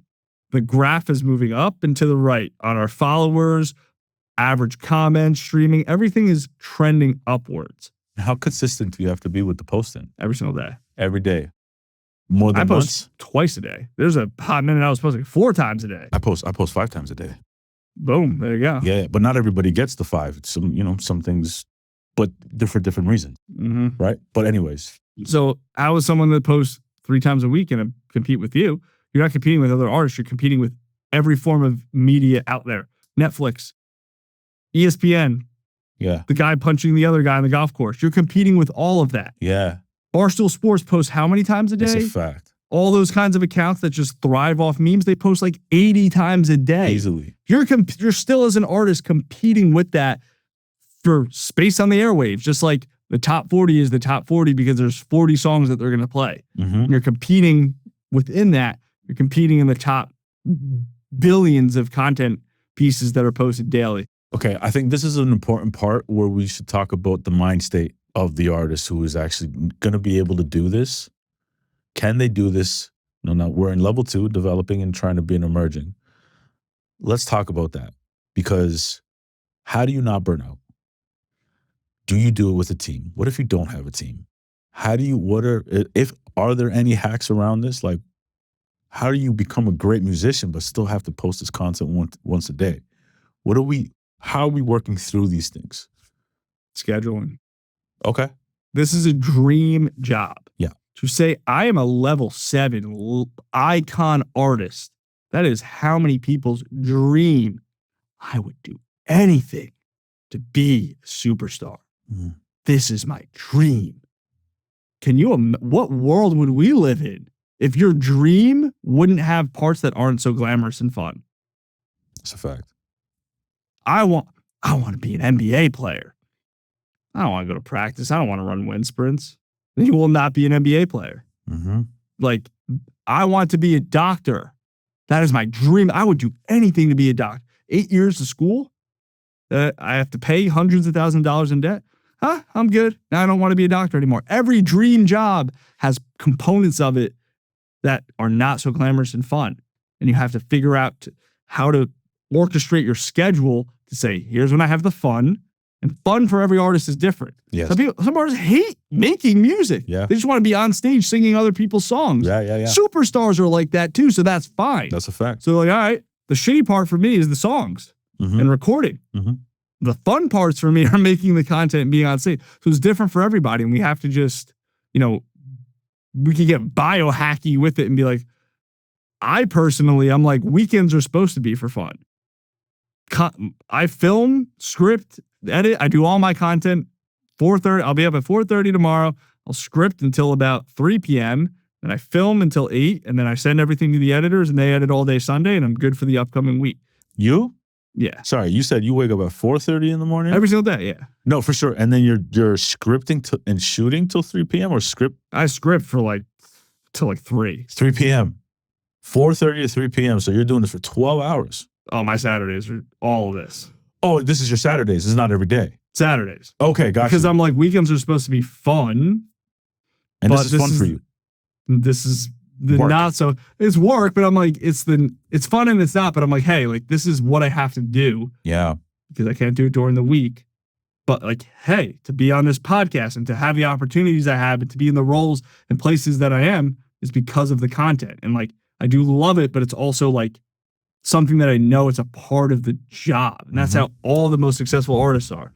Hey, Sundays I could either, be hungover and lay on the couch and be like, maybe by Wednesday I'll figure out a post for Thursday and that's that. Or it'll be like, let me pound the liquid IV. Let me go for a run. Let me get fired up, drink 3 Celsius. And even if I'm doing this all on my own with no plan, I'll just film something for every day for next week. And that's the winning mindset. This is a dream job. This is the not so fun part. You still got to do it. Figure out how to orient your schedule to do it. Yeah. It's work is work. Work is work at the end of the day. Remember, a long time ago being with an artist and they said to me, it's it feels like a job now. I'm like, yeah. So it is. it is a job. We're just not getting paid, but you got to keep doing the thing to make the thing happen. Needless to say, that person never became a successful artist, but it is what it is. And I think that's an important point that you bring up. So when we talk about what other things to not burn out? I mean, I guess you did mention it. You're like, hey, maybe don't get hammered. Maybe don't do the drugs. Maybe don't do those things, right? What else would you say is a part of the mindset here for somebody to have in order to continue to develop and grow? Have no goals. No goals. Because you wake up every single day and you're like, what do I have to do today? I know it's my Saturday. I'm not thinking about, how does filming content all day Saturday lead me as an artist to headlining Coachella? Now you start letting those thoughts populate in and you're questioning, does this serve my goal or not? You get lost in it. So when you have no goals and you're like, all I know is every single Saturday, got to film 8 videos for next week. I'm going to post 7, whatever. I just feel like I screwed up. I just don't. That's the world in the bubble I live in that day. And like having no goals is the cheat code. Interesting. That's such a foreign thought for me because I've operated with goals. I'm not super rigid with them.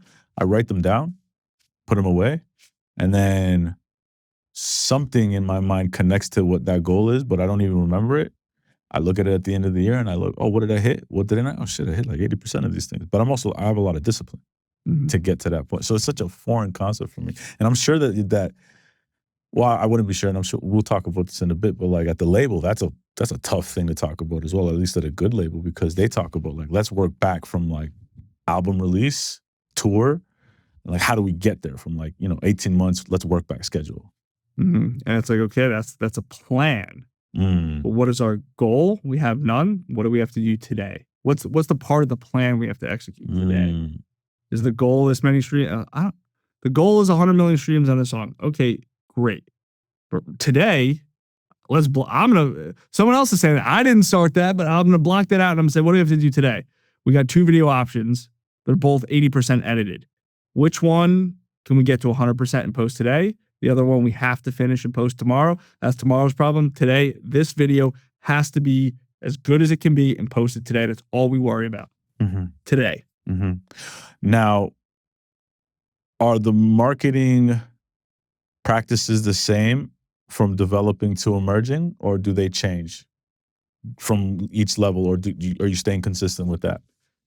You really shouldn't have to tap into really any marketing components. What are you amplifying? You're still in the figuring it out phase, using content as your kind of like canvas and whiteboard to, sketch out what this all looks like. At a level 2, yeah, an artist ladder. Yeah, now we're into level 3, and it's like, okay, so I know the content that works. I know my formats. They can still be better. They can still be improved, but we're getting traction. We have people entering the Lalo. We have click-throughs on release day. They care. I don't want to put like a number on it. It's 100, it's 1,000 for like level 2 or level 3, but like we've got an engaged fan base. I feel confident I could sell tickets in my hometown at least. How many tickets? Like 50 to 500, whatever that looks like. But like we're in that stage. Now marketing amplifies. We feel confident that we could sell hard tickets in our hometown. Now let's prove it. Marketing is what's going to give us the best chance to prove that. Because we've got an Instagram and we have content that is doing well. It's performing. It has engagement. It has comments. It has shares. But how do we prove our gut feeling that we're at this level 3, I could sell hard tickets in my hometown? Let's use paid ads to retarget anyone who lives in this city who's engaged with my Instagram in the last 365 days. Let's just blast them with ads and see if they actually buy tickets. So now we're tapping into marketing. But we have to figure out level 2, what does the content look like to build us a instinct that we have a fan base. Marketing is what's going to prove it at level 3. Do you have to figure out at level 2 the branding side of who you are as an artist? Or are you figuring it out as you're going along in real time? You're figuring it out as you go along for sure. And you're always iterating on that process too. Yeah. But if we go back to my original comment of like, okay, if you're hobbyist level 1, you don't count. There's a level 1.5 where like that's the stage where you're more than an artist. You're more than a hobbyist. You are going to go down the artist path. But there's this like level 1.5 where like even if we're not doing it consciously, we're at least like we know that there has to be some kind of a brand that we show before we press post for the first time. Because the minute you press post for the first time, you're a level 2 artist. But like, there's also that level 1.5 phase of like, even if it's 13 seconds of you sitting there and being like, I think I'm funny. Let's just try some funny videos. You're absorbing like early stage jester archetype. Yeah. And you don't even know it. Yeah. Okay. So now we're at level 3. We are emerging. I would think of emerging in terms of, it's interesting how you think about it actually, because you don't put a set thing on it actually, right? No, it's all, it's like, that's why like team or no team, what do you as the artist, or what do we feel? Yeah. Like, do we feel like we're ready? Let's prove it. Yeah. And that's why it's like, that also ties back into no goals, because it's like, our goal isn't to hit this number to get there. It's like, no, we're doing what we have to do every single day. And one day we wake up and we're like, I feel like we're level 4. I feel like we could sell out, I don't know, the Roxy. Prove it. Right. Let's prove it right now. Today. What are we doing today to prove it? And then once it's proven. So what are now, so let's go, we're going, and I'm bucketing it as like level 3 is emerging, level 4 is breakthrough.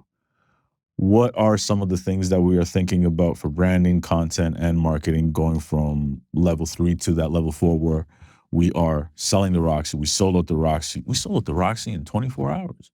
Or not even, we sold it in an hour. Holy shit. We're like really breaking through. We're like, we got to put a tour up. Right? What are some of the things that an artist and a manager, the artist team or the label have to be thinking about in that stage there? I think a big caveat to that, to get to that point you just described, there does need to be, and I'm curious if you agree, a moment outside of the scope of the artist. Right now, the way we can define that is like UGC, like trend or no trend, did like a sound take off and get used in a lot of swipe carousels, just paid or unpaid. Like, did the community rally around I agree. something? Yeah. And like make it bigger than the artist themselves and what they amplify and put out. That's a caveat to go from 3 to 4. I agree. And I think really in like the grand scheme of things, it's just word of mouth. Like it's really moving without you having to do anything. People are sharing, people are now we have digital word of mouth, which is just like fan page. Oh my God. Exactly. And you'll know, you know what I mean? Especially if you have a song connect, like if there's a song that connects with, and the artist is connecting, word of mouth, and you can see it. And then today it's UGC, if I'm trying not to put a number on it, but if you're seeing that like a ton of video creates are happening on TikTok on a daily basis, you're like, all right, something's happening. Yeah, you need the public and you need the private at the same time, where the public is like, there's public things happening, and as that scales, more private messages of like, I can't believe I discovered you. You're amazing. Like you're getting a lot of praise in the DMs as the public moment's happening too. Yeah, and I almost even equate it to like, as the artist or a manager, like if I think back, it's a different time, but you could connect the dots there. Like with Jesse, for example, I knew that it was breaking through when I had my friends hitting me about it and saying, yo, I'm hearing the record on the radio. It's like crushing. You guys are killing it. But they're not music fans. Like they don't get paid to listen to music like I do. They're not in the business. They're family people. Yeah. I'll never forget that. And like, that was something where I was like, oh, this is really starting to like happen. And then everybody kind of feels it, and we're like, all right, think it's time to like, let's put up a 10-city tour and let's see where this goes. Let's prove it. Let's prove it. And then you go and you prove it. And then you have these moments and you start making these calls to, I truly believe building relationships is a big part of the business, still is, in my opinion. 100%. And, when you build those relationships and you make certain calls with certain managers and say, hey, I would love for your artist to come out to my artist's debut show in Toronto. I'm really talking about the specific moment with Chris Smith. He's a legend of a manager, managed Nelly Furtado, Alessia Cara, and just calling him and saying, hey, man, we'd love to have Alessia come out to Jesse's show. And they made that happen. And that's like also moments where like, yeah, no, I think this is a great look for this to happen. 2 women from the city, coming together on stage, amazing moment. That felt like breakthrough, for us. In many ways. Yeah. Because that's a moment too. Yeah. And then that gets shared and becomes bigger than the artist themselves and what the team has done, and it spreads. And now we've broken through. Yeah. What are some other examples you think that are outside of the digital world where you're like, okay, this is level 4 now. This person is, in many words, arrived, How big? Like, would your grandma know them? Right. No. So it's like digital is still a huge driver of all of this. Because like, if someone in their 90s right now, like they're not going to find an artist on Instagram, but like Taylor Swift's so freaking big, and she is like level 7, but like she's so big that like you can't escape your day-to-day life without having a touch point to it. Yeah. Even like every few days, every day, however big. So like digital's still going to be the driver up until like level 6, in my opinion. Yeah. Because like word of mouth is like your friends telling you, but like where'd your friends find it? Right. Like there's always going to be like the red, like when they do like the detective things, they're trying to figure out the case, like the red yarn Yeah, always on the leads bulletin back board. to digital somehow. Right. Yeah, it's true. You're not wrong. I mean, I can think about it with this podcast as well. There's a lot of people who hit me now. And they're just like, I got my friends talking about this. Like, and I know that this is very niche to people who love the music business, but it feels like it's breaking through. Oh yeah. You know? And so I can equate it to that. But it all comes back to like, I'm not getting, it's in my Instagram and like the DMs that I'm getting hit from like very reputable artists and music producers being like, yo, this is dope, when you get those, or you get some people, executives that you don't think are watching it, are hitting you up as well. And you're like, oh shit, you're watching this as well? Like, okay, cool. There's like other people and other things. I was like, oh, this is interesting. Like it's breaking through. But that's neither here, that's neither a cheap plug either for the podcast, but you should be watching it if you're in the music business. You know? Let's go. Let's go. Let's go. Let's fucking go. Established to superstar, I think, is a very difficult. Established to superstar, I think, is a very difficult level to get to. Would you agree? Oh yeah. Okay. How do you go about that? What are your thoughts on that? What has to happen in that moment? I know we talk about the grammar, but like, let's talk maybe actionable stuff. Well, transparently, there's going to be a lot of budget. Okay, well, let's talk about it. Yeah. Let's talk about it. I mean, because again, it all comes back down to now more than it always has been, but it's more apparent now than ever that like you are competing with everything. Music is not in its own silo.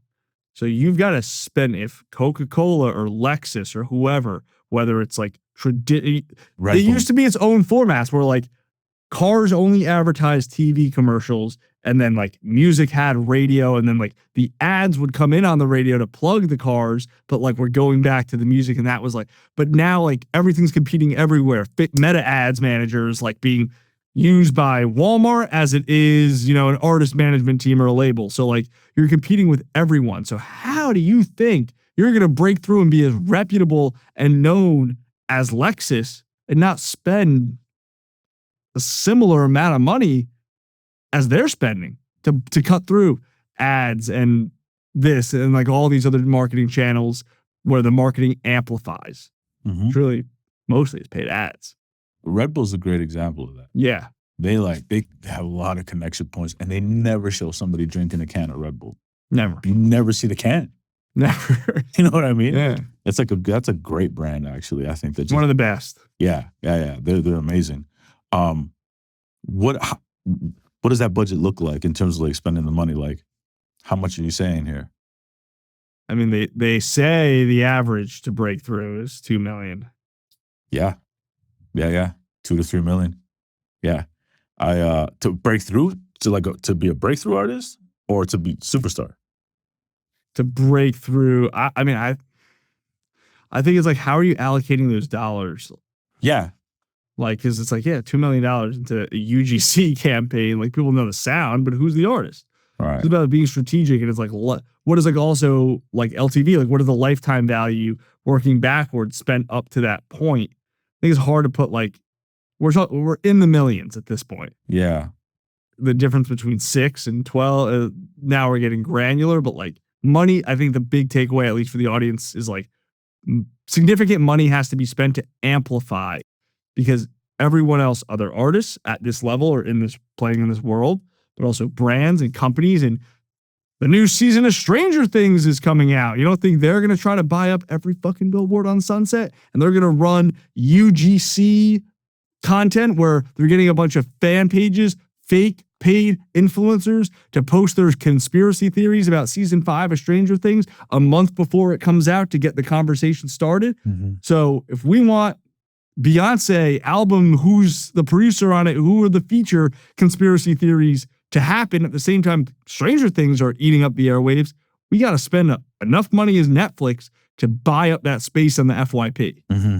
And it doesn't necessarily mean either that it has to look like grand. You know what I mean? I saw this clip the other day that I thought was really, really, it's profound, to be honest with you. And it was Dave Free and Kendrick talking to, I believe, A$AP Rocky. And I want to say they're in New York. And what Kendrick said in that moment, he's like, the most important part for when they're putting out music is trying to stay underground. Like everything is informed by underground. It can get bigger, but like underground is what they think in terms of putting out their content. But that's what works for Kendrick Lamar. It's not to say what works for everybody else, right? So again, and you could spend the money to still look underground. Don't get it twisted. Like there's money that obviously those guys are spending that's crazy, which is another thing as well. If you're an independent artist, make sure you are reinvesting. I mean, major labels do this as well, but like make sure you are reinvesting your money back into your artistry, to your branding, to your content. The worst thing you could do, put out a song, spend $5,000 or $10,000 papering that thing up, and your marketing budget is $100 or $1,000. That's the biggest mistake. I think really like you should really be thinking about it like almost 3 to 1. If you're gonna spend $1,000 on putting together a song, try and figure out how you can spend $3,000 on these things. Would you agree? Or 100, like even more, honestly. Yeah. Like 5 to 1. Yeah. Yeah, like yeah. Like someone's like, let's say, blank major artist mixing engineer. I paid them all my budget for them to mix it. Because people will know and they'll associate me with that major. It's like, no, they won't. Yeah, no, they won't. No, they won't. No one's gonna hear the song. Right. No one cares that like so and so's mix engineer also mixed your song. No one's gonna hear it.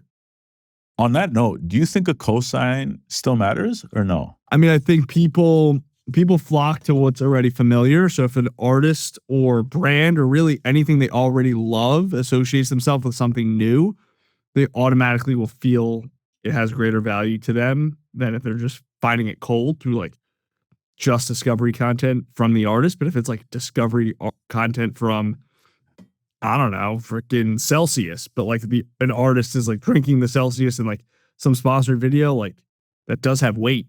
You are associating the artist with something or someone you already have affinity to. Yeah. With all the technological disruption that's happening, Gen AI, do you think those cost? What are your thoughts on that stuff, actually, to be honest, with AI and how it can help an artist with the marketing and the content and all that stuff? I mean, I'll tell you the number one use case that we use it for. Yeah, please. It's absolutely incredible. And I think the biggest problem with like visual references when we're talking content is, let's say whether it's an artist, someone on the team, like someone has an idea and you're like, I'm telling people what my idea is, but we have to show a lot of people how to execute. The videographer, the person doing the lighting, we have the manager, the team, everybody has to like approve it and be like, that's a good idea. So I have to find a visual reference. So I'm going to go on Reels, I'm going to go on TikTok, and I'm going to find an artist or a creator or someone who did this sort of. So now you're like, well, this artist, like, let's say you're like, I want to make it look like I'm walking on the ceiling. And like you find an artist who like made it look like they were walking on the wall, and you're like, this is sort of it. Like, do you guys see what I'm saying? And you're like, kind of. And the videographer is like, well, we could do it that way. And now like your initial vision as the artist, whoever came up with the idea, is being lost because the reference wasn't one-to-one. And now it's been misinterpreted. And it's like close, but it's not it. So we use generative AI to be like, let's just generate an AI video as the reference. So it's exactly one-to-one. So we could show the videographer and show him and be like, hey, this is it. Can we pull this off? Interesting. That's fascinating. You reminded me of my production days, because a lot of the treatment writing of a music video half the time would get lost if the director didn't have a strong enough visual representation, or the artist would misrepresent what they thought they were seeing. Or the manager had to explain it to the artist, and you're playing broken telephone instead of getting that exact reference. That's really cool, actually. I never thought about that. Where did that thinking come from? I saw on Threads when that VO3. Yeah. I still don't know if it's like VO or VEO. I just call it VO3, the Google generative.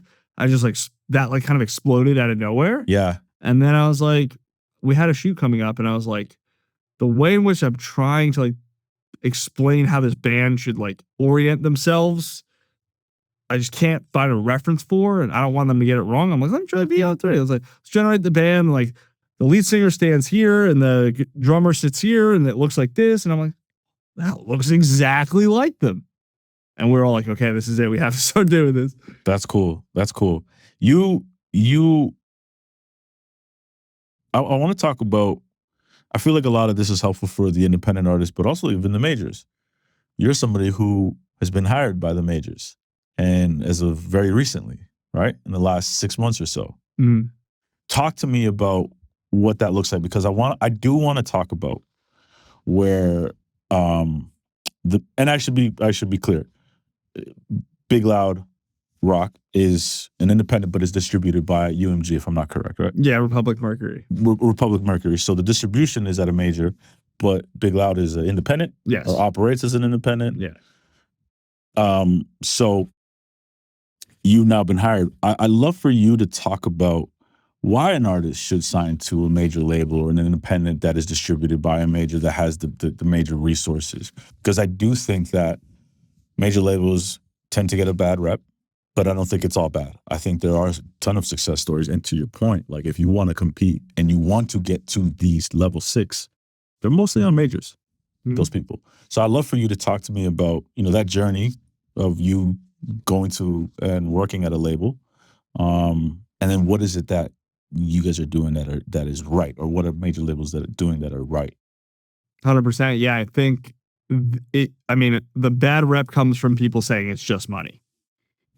Oh, well, you only sign with a label if you need like money now, but you might as well get a bank loan. Like, you get a bank loan. Like you hear that all the time. I don't like that reference, by the way. It's a terrible one because you don't have to pay the loan back if it goes south. Mm-hmm. You know what I mean? At a major label where if you go and get a bank loan and it doesn't work out for you for $250,000, your credit is fucked. Mm-hmm. It's over for you essentially.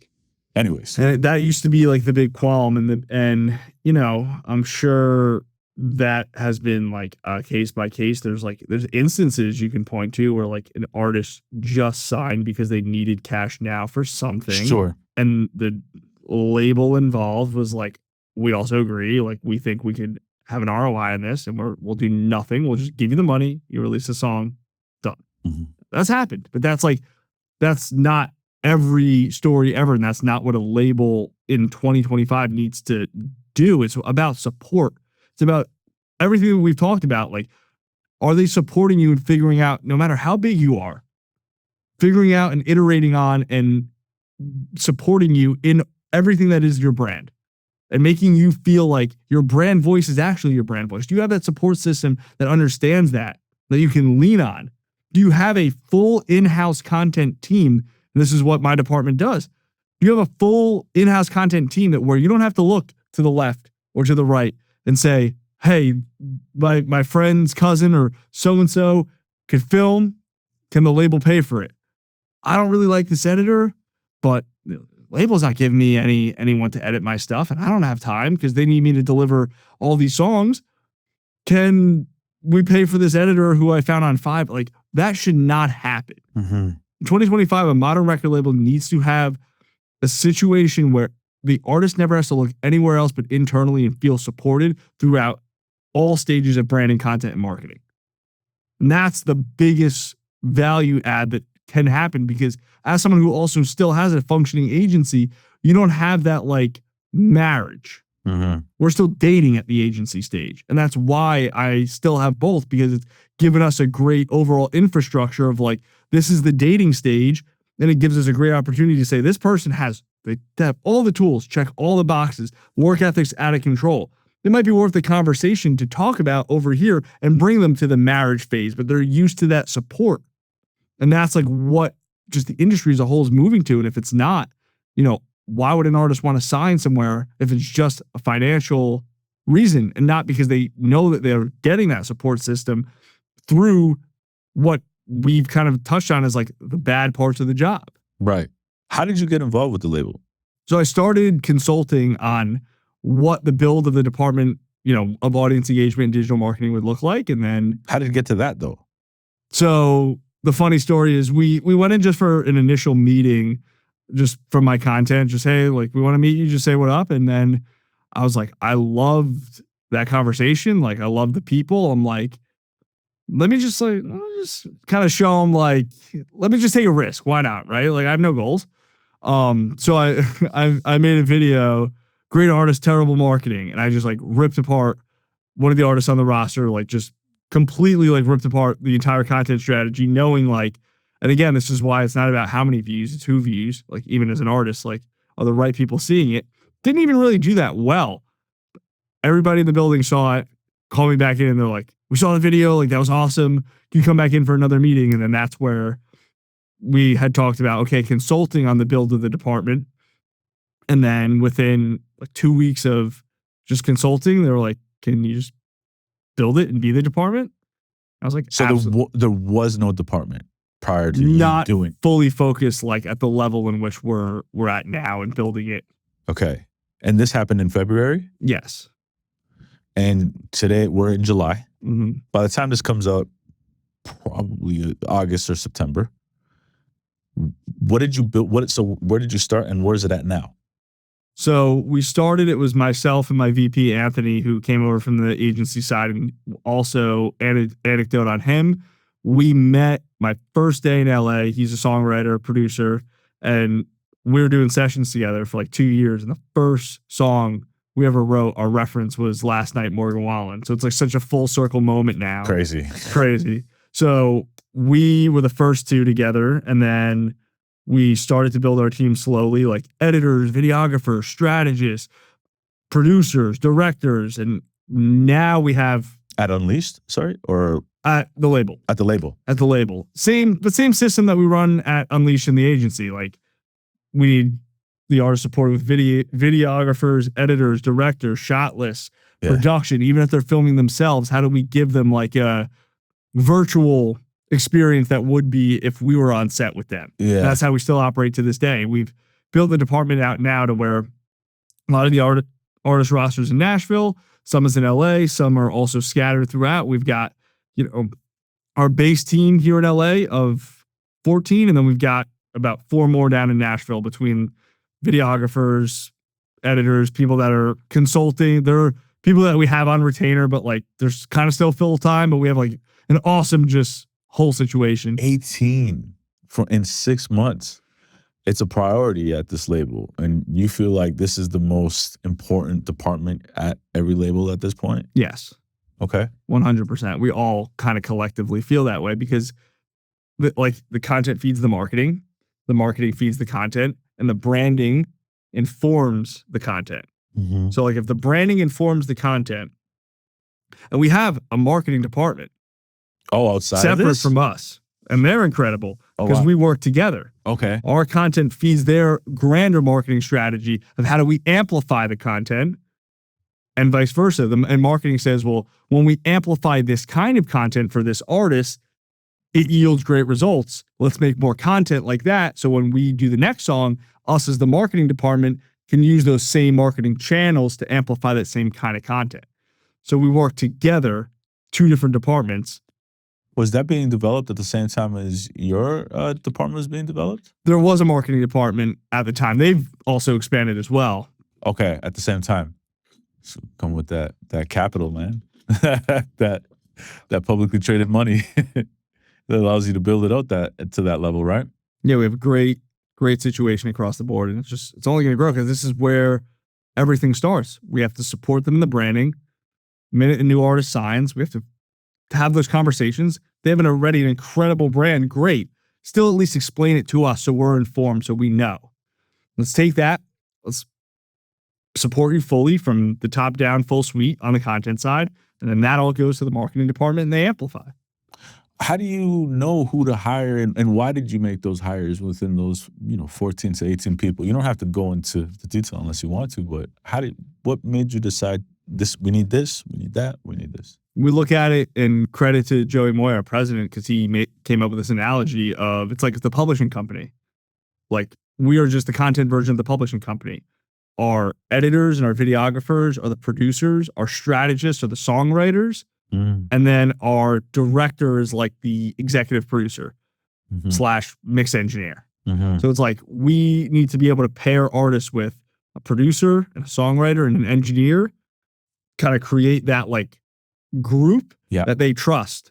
And that strategist is writing ideas with them, helping them bring what ideas they might have swirling around in their head. Let's write that out. Let's bring that to life. The editors, the videographers are like the producer. Now, how do we put a tangible deliverable, an asset, just like a master? How do we put a tangible deliverable, actual videos to that? And then we just continue to kind of build their relationship up. And more trust, which happens over time. Like the first shoot we do with every artist, like on the agency side and on the label side, like it's never perfect. But like you need to build that relationship, build that trust, get that fearlessness that we talked about earlier, like get that fearless factor to really shine from the artist so they can be fully them on camera. And that's not going to happen the first time a new team and a new group works together with a camera involved. Right. Are you doing a lot of that prep work now prior to that and saying to the artist, hey, this is all new for us. Let's figure out how to connect as best as possible? We put the artist at the forefront of everything. We don't tell them. And that is the biggest qualm that we have always heard, especially on the agency side, like as artists are like, we're hiring you because there's no ideas or they're forcing things on us.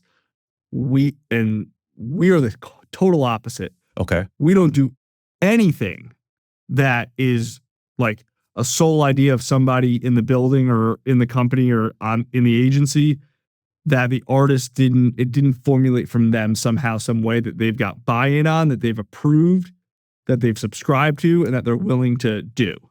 Interesting. It's never you're doing this. It's, hey, you mentioned this. Yeah. We have an idea to turn it into this. What do you think? Great. Now let's take it back to us and let's make sure you've approved the initial seed of the idea. It's you. It came from you. We've melded it a little bit more, brought it back to you. You approved it because we have that trust. Now, how do we make it the most engaging? Actually, like now it's content that works algorithmically. We know you love your intro, but hey, you trust that we're going to bring the vision to life. We're just going to do the pre-chorus in this video. Right. Now, what happens when you get to the stage of you're going to execute now, but the execution isn't what was expected of the artist? How do you go back to the drawing table there? I mean, that's why we have to really, really, really do our due diligence always during the pre-production process of like, you never want an artist to show up on a shoot day and be like, why are we doing this? I didn't know we were doing this. I don't want to do this. Right. We have to and that's why we use like a TV show strategy of like your entire artist career is the TV show. Every year that goes by is a season. Every month of content's an episode. Every post is a scene in that episode.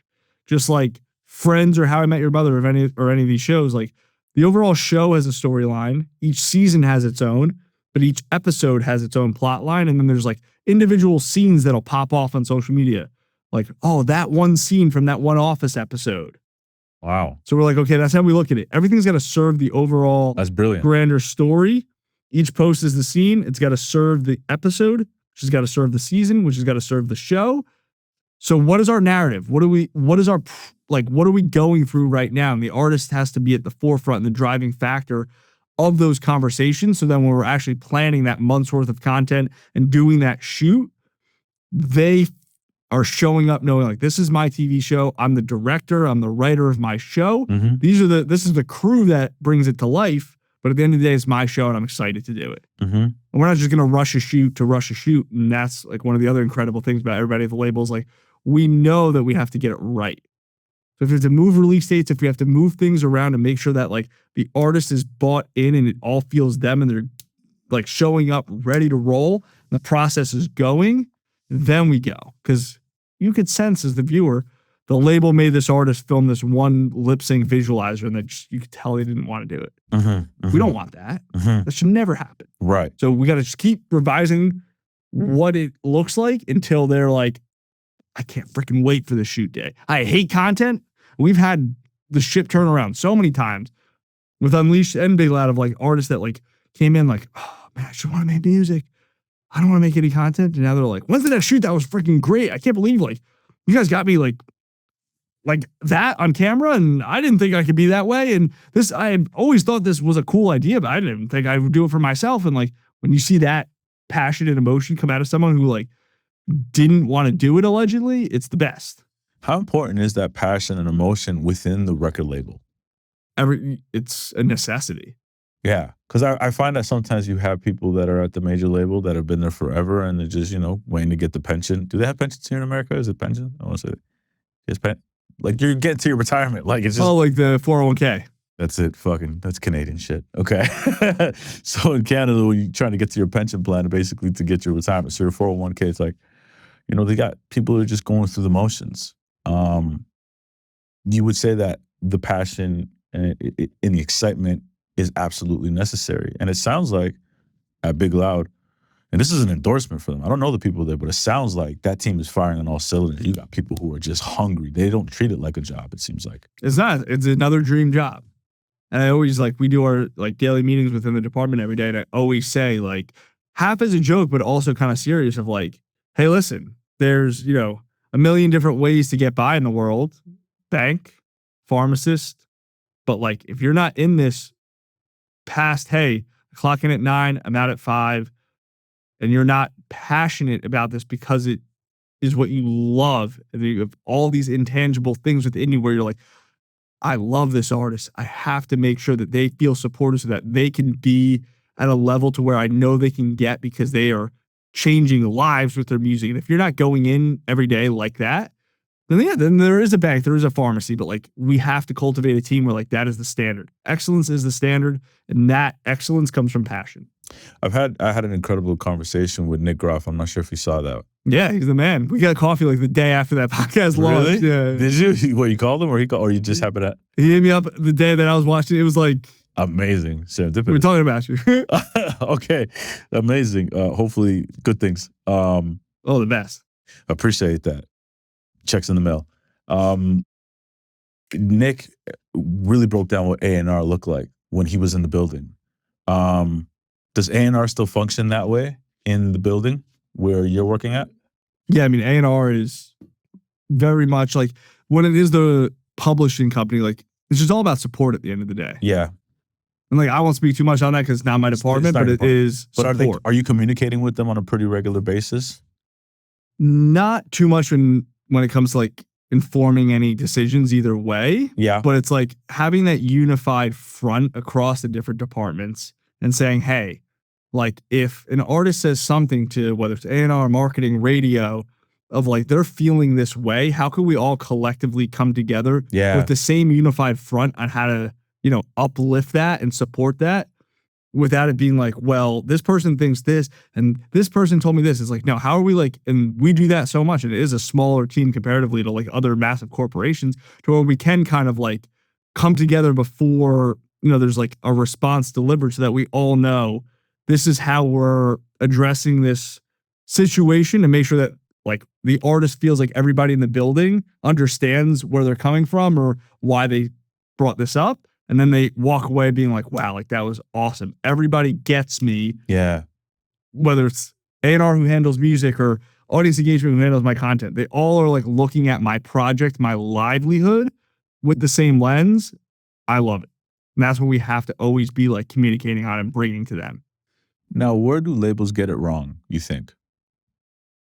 I think it's just taking for granted the fact that you do need to put the artist at the forefront of making sure, because again, if you don't have artist buy-in, you don't have a business because everything has to come from them. Can you imagine if this artist would get dropped, but if an artist was yeah, I'm just not going to record vocals ever. Now the songs don't exist. So it's that same framing of it is if someone's I'm never going to film or post ever. I'm not giving you anyone my logins to anything, so you can't even get in and post for me. There just nothing will go out ever. If you don't have that, then you can't move anything up any ladder. Right. So it's if you're a label who can't understand that and understand that you have to bring the artist into all the conversations and make them feel supported from all angles so that they are more than willing and bought in to film and post and bring their vision to life and figure out their branding and communicate their branding and film content and post the content, then it's only a matter of time before that doesn't yield fruitful for either party. Yeah. So bringing all these services in-house is of the utmost importance for a label instead of hiring outside agencies. Yeah. Yeah. Because you need that trust in that relationship. You need the artist to see if the artist has a label in which they could see that label as like, they're doing all of this to help me. This is like my, very corny, but like this is my family that like chosen or not, like I was born into this family, quote unquote. So I have to figure it out. I can't just like rotate through agency after agency after agency and play the blame game and excuses when like at some point it's like we just got to all get together and figure it out because we're stuck for better or for worse. Yeah. And that leads to those tougher conversations with a little more like fire. Yeah. Because like, hey, listen, like we don't have to like hold our tongues because like this artist is like approaching their 30-day, retainer period over. We could like tell it how it is because we have time to really figure it out and develop. Artist development is still a big thing. With us, it's with the label, yeah, huge, massive, and that's coming through your department, essentially, right? Across the board. I mean, we are. That's fair, yeah. Huge, just in our department, especially of like, let's develop the brand through the content. We're not like you have to. You have to like develop all components of an artist in 2025. And a lot of that development is also on the like, how vulnerable are we getting with our personal life and our stories to inform the narrative of the content to bring people into the message of the song. Maybe someone's really, really anti that at first, but they could start to develop that fearlessness to be able to eventually be willing to be really, really vulnerable. Yeah. And that's what catapults them because they find their target audience because they spoke to them by being vulnerable and developing that muscle. So where you're at right now with well, I shouldn't say right now. I mean, like, you're somebody who says no goals, but let's just say that, at Big Loud, I feel like there are artists there just across like all different levels, right? For you personally, what excites you personally to work with, like from an artist from a level 1 to 7, right? Like, what do you enjoy the most personally? Like when they have the equal passion and you can get that like creative spark going. So it doesn't matter the ladder where it's just like, hey, if they're down, because if they have that passion, that spark, and they're like a level 2, like, and they're like, I can't wait for this like content shoot. I have this whole vision of it, like, and the music's incredible. Like it'll go, and that's like exciting to like be like we're here to watch that unfold. We get to watch that unfold and be a part of that. Yeah. So like when you have that equal excitement for all aspects of just that artist from both ends, like that's everything. One last thing on the ladder that we haven't spoken about, and that is the level 7. I know you say it's infinite, right? But I think of level 7 as legendary or legacy, iconic, legendary, whatever you want to use for that. How do we get there? Consistency. Consistently great. Just the artists that are like, I mean, Taylor Swift. I keep talking about Taylor Swift in this podcast. But it's okay. Like, how many hits has she had over multiple decades now? Yeah. Drake. Yeah. Been around the block, Drake. Like, yeah. It's just like you can't argue. 2 decades. Yeah. Can't argue that. I'm not gonna argue. I'm from Toronto. I know what's up. I mean, I've seen it from the very early days. I've seen how they built it, like through the artist ladder. Not directly, indirectly, but I have a few friends over there, and I've seen the incredible work that they do, the time and dedication that they put into growing that, scaling like him as an artist, and it all leads with Drake. It really does. Like he's the CEO of this whole thing, right? And without that, it doesn't get to the level that it is, and that's a brilliant team over there. It's a brilliant team, and they've done an incredible job. I speak very highly of them because I've seen it from my city. I know what it's done for our city and opened up those doors. I'm old enough to understand what it was before Drake in my city of Toronto, and how certain artists were looked at. And now, being from the city of Toronto, after Drake became arguably the biggest superstar in the world, so I know what that looks like. And it's just been incredible to watch, to be honest with you. It's like I'm a fan, of everything over there, and the good folks over there, to be honest with you, like they are, like legit, like it's good people to communicate in it, and they're the type that over there at that camp, they will rock with you if they truly believe that you care about this shit. Like if you really care, they'll help you. And I've had people, fortunately, in my corner on that team who have helped me through my entire career, and Jesse and whatnot, and Byron. And so it comes from a lot of passion, man. It really does. And I've seen that so up close and personal. And I've seen it as well too with The Weeknd, also from my city. Lamar is I don't even know how to put a title on him, but he's like a creative director. He's like the right-hand man for Abel in many ways. Solid dude. He's a genius in his own right. If I ever had a question, I could text him or call him and he'd pick up. He'd go grab lunch. We'd hang out, when we were in LA or whatever. It's just a good dude. But it's like there's clear conviction, understanding of the brand, understanding of maybe they're not thinking. I don't know if they're thinking about legacy or being a legend, but I know that they are thinking like, what is next? And it's always like a very consistent thing for them. So it's just been great to watch and being so close to all this and these incredible artists from my city. Relentless. Consistency and relentlessness. So relentless. For you, what's next? No goals. That's it. Gotta do my content tomorrow. Yeah. And then back at it Monday. Release is coming up. Content to shoot. Let's do that. Let's keep going. That's what's up, man. Is there anything else that you want to talk about here or that we didn't cover? I feel like we covered a lot. I think so too. Yeah, I think so too. I wanted to make sure that we were able to get granular with this because you are somebody who has a great style of communication. I think it's incredible what you're doing. I feel like we're of the same ilk in many ways where you're providing information. You definitely should be following my man Ruff over here on Instagram, TikTok, wherever it may be. It's constant game. If you ever get a chance, pick this man's brain because he's willing to give the information. And I just want to say thank you because I even learned a lot from this conversation today and just the content that you put out. So it's amazing to see what you do. And I know you don't got any goals, but I can definitely see in the near future you are going to be running a major label. Like I can see it. I think you got that drive. Thank you. I appreciate you having me on. Yeah, man. Of course, man. This has been dope. Thank you. You as well. All right, bro.